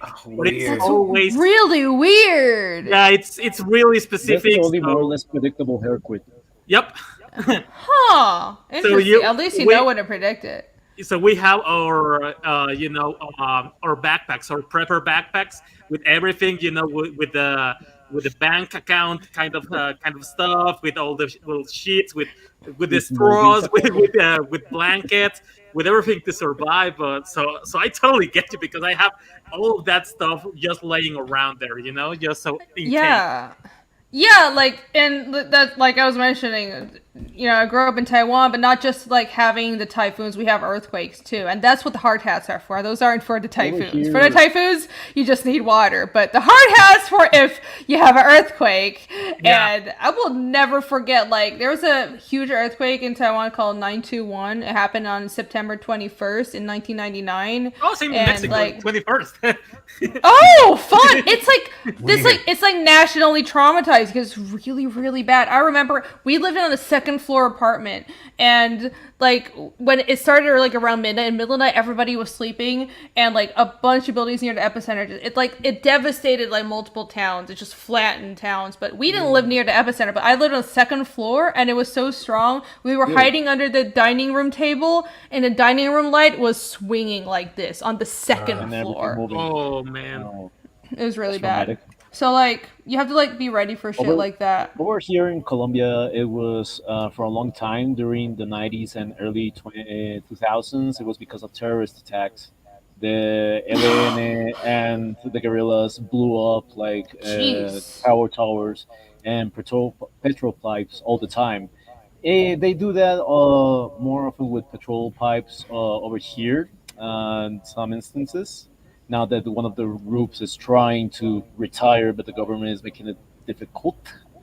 But thankfully we haven't had power outages because of people just blowing the things up with TNT. I mean, that's nice. We're cool with that. Yeah, welcome to Colombia. No shit. We're getting better. Visit Colombia, everybody. I'm so excited to go. It's gotta be so much fun. It's snowy and cold here, but people don't blow shit up with dynamite unless they're I know. Yeah, I have like some things in the grocery that are more expensive, but at least I don't have people blowing up gas lines. Goddamn. Yeah. Oh, that's fucking crazy. But it's not that bad. It's not that bad. It's not that bad. It's fine. It's not that bad. Yeah, I like how he's like, it could be worse. It's like, yeah, like, I'm sure you get like, do you get earthquakes in Colombia? Not really. No. We do get, but they're very, very sparse. But oftentimes there are a couple of them that they were devastating. The one that comes to mind was the one from Caldas, I think it was Armenia. Yeah, it was the Armenian one that it was like in 1997. It almost flattened the entire city. And the other one was Armero, which is the worst catastrophe that we had because it was the eruption of a volcano mixed with a landslide because it was a snowy volcano. And the government at that time, which is the father of our current president, this is bullshit election, he didn't evacuate the town. So most of the people and the entire town just disappeared. Oh, he cut out. He was you cut out for a minute. You were talking shit about the government and then you cut out right when you were talking. That was creepy! What the fuck, you guys? Damn. I think he's been taken to an undisclosed location. What did you... Oh, no, he's back. All right. Yeah, you're back now. You were talking about, like, you mentioned bullshit elections because the current president was the son of the former, and then you were like, yeah, this volcano, he never evacuated the town, and then you cut out for a few seconds. Yeah. Okay, so this landslide that was the combination between the volcano and the just erased that town completely. Damn. Yeah, I feel like you shouldn't speak more about this. It was a little freaky, dude. Almost no survivors. Yeah. Holy shit. That is fucked up. It's creepypasta stuff. It's really it's irky. You guys wanna so it's not about the government of Taiwan. I don't like talking about this stuff, but since we're on the topic, yeah, during 9/21, the earthquake in 1999, like Taiwan has since built a really good disaster response team, but it was because of the response to 9/21. During 9/21, it was so bad that we needed international help, but guess who was blocking all the international help? Probably us, right? No. Oh, okay. I don't know. I don't know. What's the superpower that always wants control over Taiwan? North Korea, right? What? I don't know. Boy, you got way too much to drink. It was not cool, and I don't. My geography is not great. Clearly, It's fine. And I don't like to talk politics too much, but this is why I have opinions about that situation, because that was the first time I distinctly remembered we needed help, and someone was like, no, Taiwan is clearly a part of our country. Everyone, you have to go through us to go to them, and we're not going to we're going to I don't know, just get in your way, and we're going to punish you if you go help Taiwan. And Japan was the only country, or either the only or the first country that was like, fuck you, and they just sent help right away. And I'll never forget that. And Japan just landed on Taiwan, sent help and sent resources. And I was 10 years old, and how are you gonna forget that? Yeah, so fuck those people. Yeah. Very much.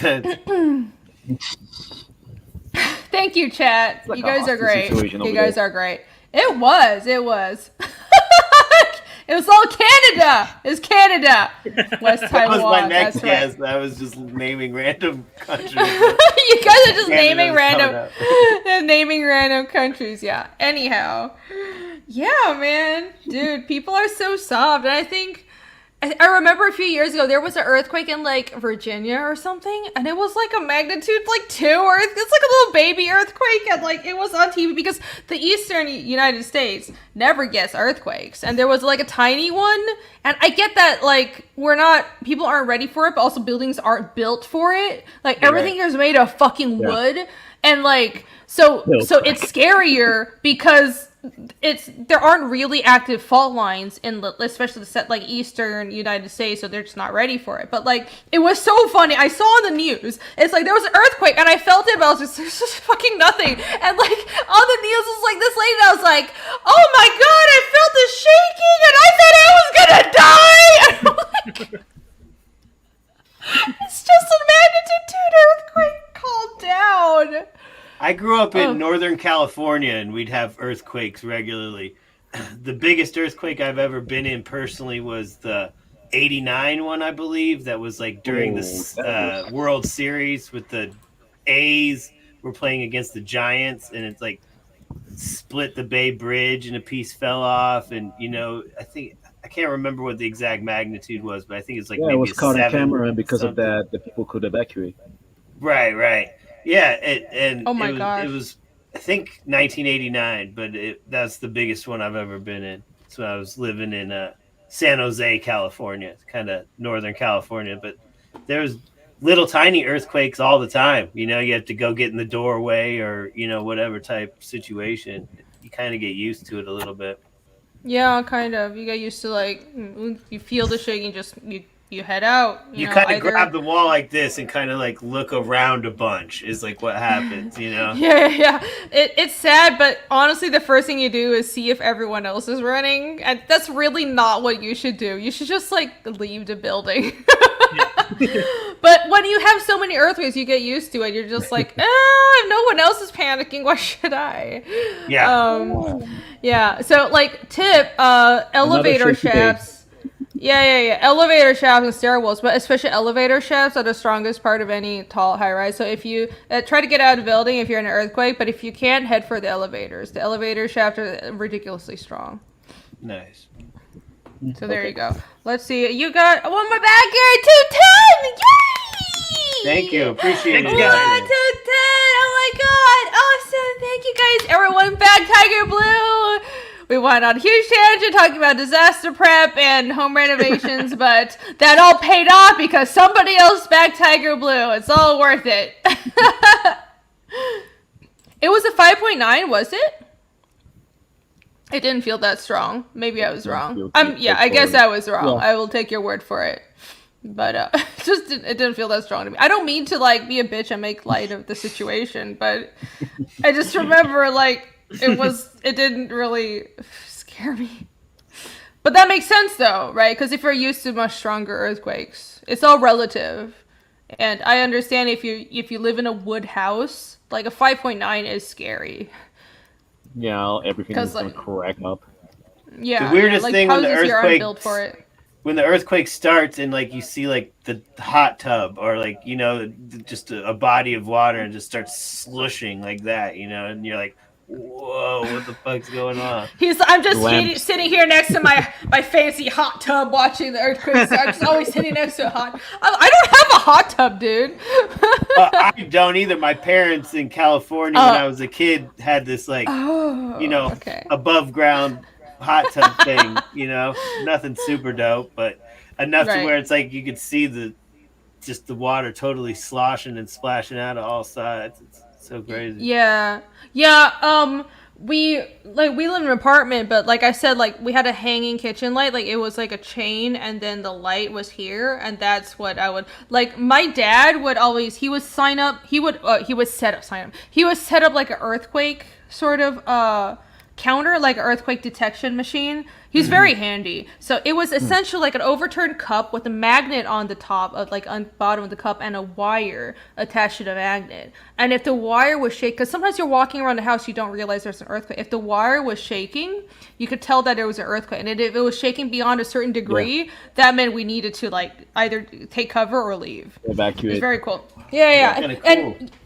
And seismograph, is that what it's called? The seismograph? Basically, except it didn't record. It just like swung. It was like a bit like homemade seismograph. It was like a basic I want to say Geiger counter, but that's radiation. It's seismograph. Yeah, that's not. Yeah. It's like a rudimentary seismograph. There are a lot of earthquakes. On the fridge. You get what? Googly eyes on the fridge? That's Yvonne's. That's Yvonne's solution. That's a great idea. But this is shaking. I only get out of my chair out of working if my anime figurines start falling out. Like I know when a figure falls and crash down, I know that I gotta get out. But right, yeah. I've always been like, okay, if something falls off a shelf, then I'll leave. Before that, it's not that big of a deal. Like it's. Exactly. I'm very used to the earthquakes that I'm like, like I don't really care. Like if the light goes out, if something falls off the shelf, I'm out. But if not, I'm gonna be working. Like I need the money. Yeah. Pretty much. That's the way to go. Yeah, get your money. That's right. That's the spirit. And down goes Silly. Yeah, there are a lot of earthquakes in Taiwan. Taiwan's on the Ring of Fire. It's basically... Okay, so Taiwan is geographically basically the same island chain as Japan, if that gives you an idea of, where we're situated. Yeah, we're a little less... We're less volcanic than, like, south and north of us because the Malaysia and Indonesia are more volcanic, and Japan has a few volcanic mountains as well. But we're on the same exact fault line. We get a lot of earthquakes. 5.9. Yup. There's nothing that can't be improved at Google eyes. You do kind of, you don't really ignore them, but you do kind of get used to them. But like, I don't know. I think like earthquakes freak me out more than anything though, because like hurricanes, you can prepare for them. Like it doesn't, like hurricanes and typhoons don't really scare me. Not even tornadoes, because at least you know what's coming to a certain extent. Earthquakes, you don't know. You don't know until it's already happening. That's the worst part. Like, just natural disasters, like, if you're prepared, you will be fine. Like, have a fucking cellar, have some backup supplies, and, like, you'll be fine through most natural disasters, but you can't prepare for an earthquake, right? Mm-hmm. Yeah. Y'all don't know. People don't live with these things. Don't live in earthquake zones. Man. Alright, let's refresh one more time. 210. Oh, not gonna have one more bagger. Almost. No? Pretty good for tonight, though. We sold like 2 or 3 copies, so I'm having a good time hanging out. Yeah. Hey, thanks for having me on. I appreciate it. Yeah, we have been, and we've been going. It's almost 3 hours, so it's about time we wrapped up. But I'm glad you guys had joined me for this very long talk about fucking everything from home improvement to natural disasters and prepping. I hope you guys enjoyed it. Yeah, that's fun. It went way off the rails, but I'm glad we managed to get you a few backers. Everybody, if you haven't backed this project yet, back Tiger Blue. I'm going to put the link in the description or in the chat one more time. The link is in the description, as well as both Matt and Jose's Twitter, so go follow them if you haven't yet. And back this campaign, or at least follow it, so you can back it when you have money or when you get paid, because I know we're all waiting for a payday. And if you've already backed, like, tell 10 of your friends about it, and let them know and spread the word. Yeah. And if you can't back, and you're still excited about it, go out and spread the word. That's the best thing that we could have now is getting the word out about this thing. Oh yeah, that's true. It's a fun story, back this book. They're fun products. Isn't this amazing art? Man, it is amazing art. Seriously, let me run through like some of these other. Look at this shit. I still love that page. Look at this shit. Look at this shit. Look at that Dragon Ball Z punch right there, right through the gut. This shit. Like, get this shit, man. Man, that's an amazing shark, by the way. Look at this shit. Come on. Get it. You know you want it. Get the crack rock. You need to have Get the crack rock. Get the crack rock. First one's free. Yeah, that's right. Crack. You want the crack. Get it now. That's how they get you. Oh no, down goes Solo! I can't stay. No. I mean, I will carry this over. I will carry this request to stay longer over to Saturday, because I will be doing a drawing stream, and I will be doing an extra long stream, a drawing stream followed by a members only stream. I'll be streaming like basically all fucking day, but I will take one more shot of Coughlin just for you. Okay? It's like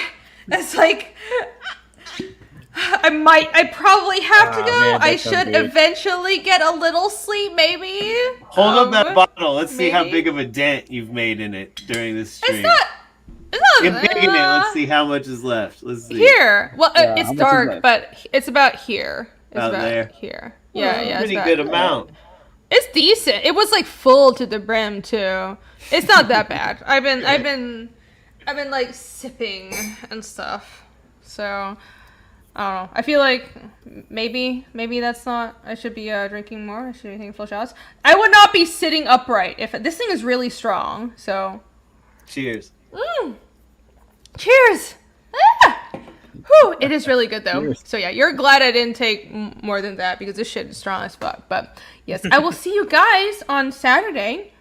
I'm not sure when I'll start, but I will probably like around 1 or 2, and I'll be basically streaming until like fucking midnight or something. So that'll be fun. I'll just be drawing and chatting with you guys, and if you guys want to join the members only stream, just hit the join button at the bottom of the page thingy, screen, whatever. You guys know it. Big join button. Yeah. Perth Comics has got mine ordered. Awesome. Thank you so much. Thanks, Perth. Yeah. All right, and of course, you can back Fiendish right now. You can get the Grayscale book. I'm just going to tell people to get the Grayscale, but if you want the color book, just know that there's going to be a wait, because we're running into printing issues, and I'm being completely transparent about that. But the Grayscale book ships, like, I ship out a batch every couple of weeks, and I just shipped one out on Monday, so those ship right away. There are 2 versions of it. The smoke tier is the Grayscale one. So if you back like anything with a color book, I'm not shipping out yet, but if you back this, then I will ship it to you right away. And I've got a bunch of other stuff. I've got like let me see, I've got a standee, I've got posters. These are sold out, ignore those, but I have this cute little standee. I have posters from Nick and also Yvonne and Yvonne here, and I have these trading cards go to everybody. Yeah, there's a big standee. It is. It's 4 inches. It's pretty big. I don't have it near me right now, but it's cute. And these trading cards go to everybody. So everybody is one of those trading cards. So you can still back this book, and the link is in the description. So check it out, and also check out the website. And I suppose that'll be it for today. Where can everyone find you, Matthew? I am at Dubois_Fowler on Twitter, or check out my website, retrographicbooks.com, for metal prints. All my books and stuff you can order right there. So check it out, retrographicbooks.com. Cool! Oh, sorry. Dago Soul's telling people to back the color so I can be angry. Don't. Oh, yeah. Okay. It'll be better. It'll get sorted. Stay in line. Keep your slot. Don't take another ticket at the deli or whatever. You know, stay in line. Oh my! I need the strength. Give me strength. Oh. Okay, all right. I'll spirit bomb you. Go out to your some happy zone. strength and Okay, I can do patience. this. I can do this. Okay, all right. Jose, where can people find you? You can find me at the name's on the screen, or Jose Garcia on Twitter, and I have a campaign called Lumina Box running too. That's my own stuff. I actually sketched like 8 pages, like fully ready to ink on this stream, so that was cool. Yep. I hate you, and that's awesome. So if you guys are having trouble spelling his handle, It's so awesome. here is his handle because it's impossible to spell. It's Ratastical Core. Yep. I have spelled it for you. There you go. And Lumina Vox. There you go. Back this book. I backed it. I want it. So back this book as well. I backed it Pretty as great. well. Yeah, definitely. I am very get it. close to finishing inking page 185, I think. Cool. Damn. Almost done. Almost done. All right. Are you sure you don't? I feel like you already have 185. Why not 300? Are you sure you're done? Are you This sure? campaign started with 80 pages, and I added another I know! 110 pages.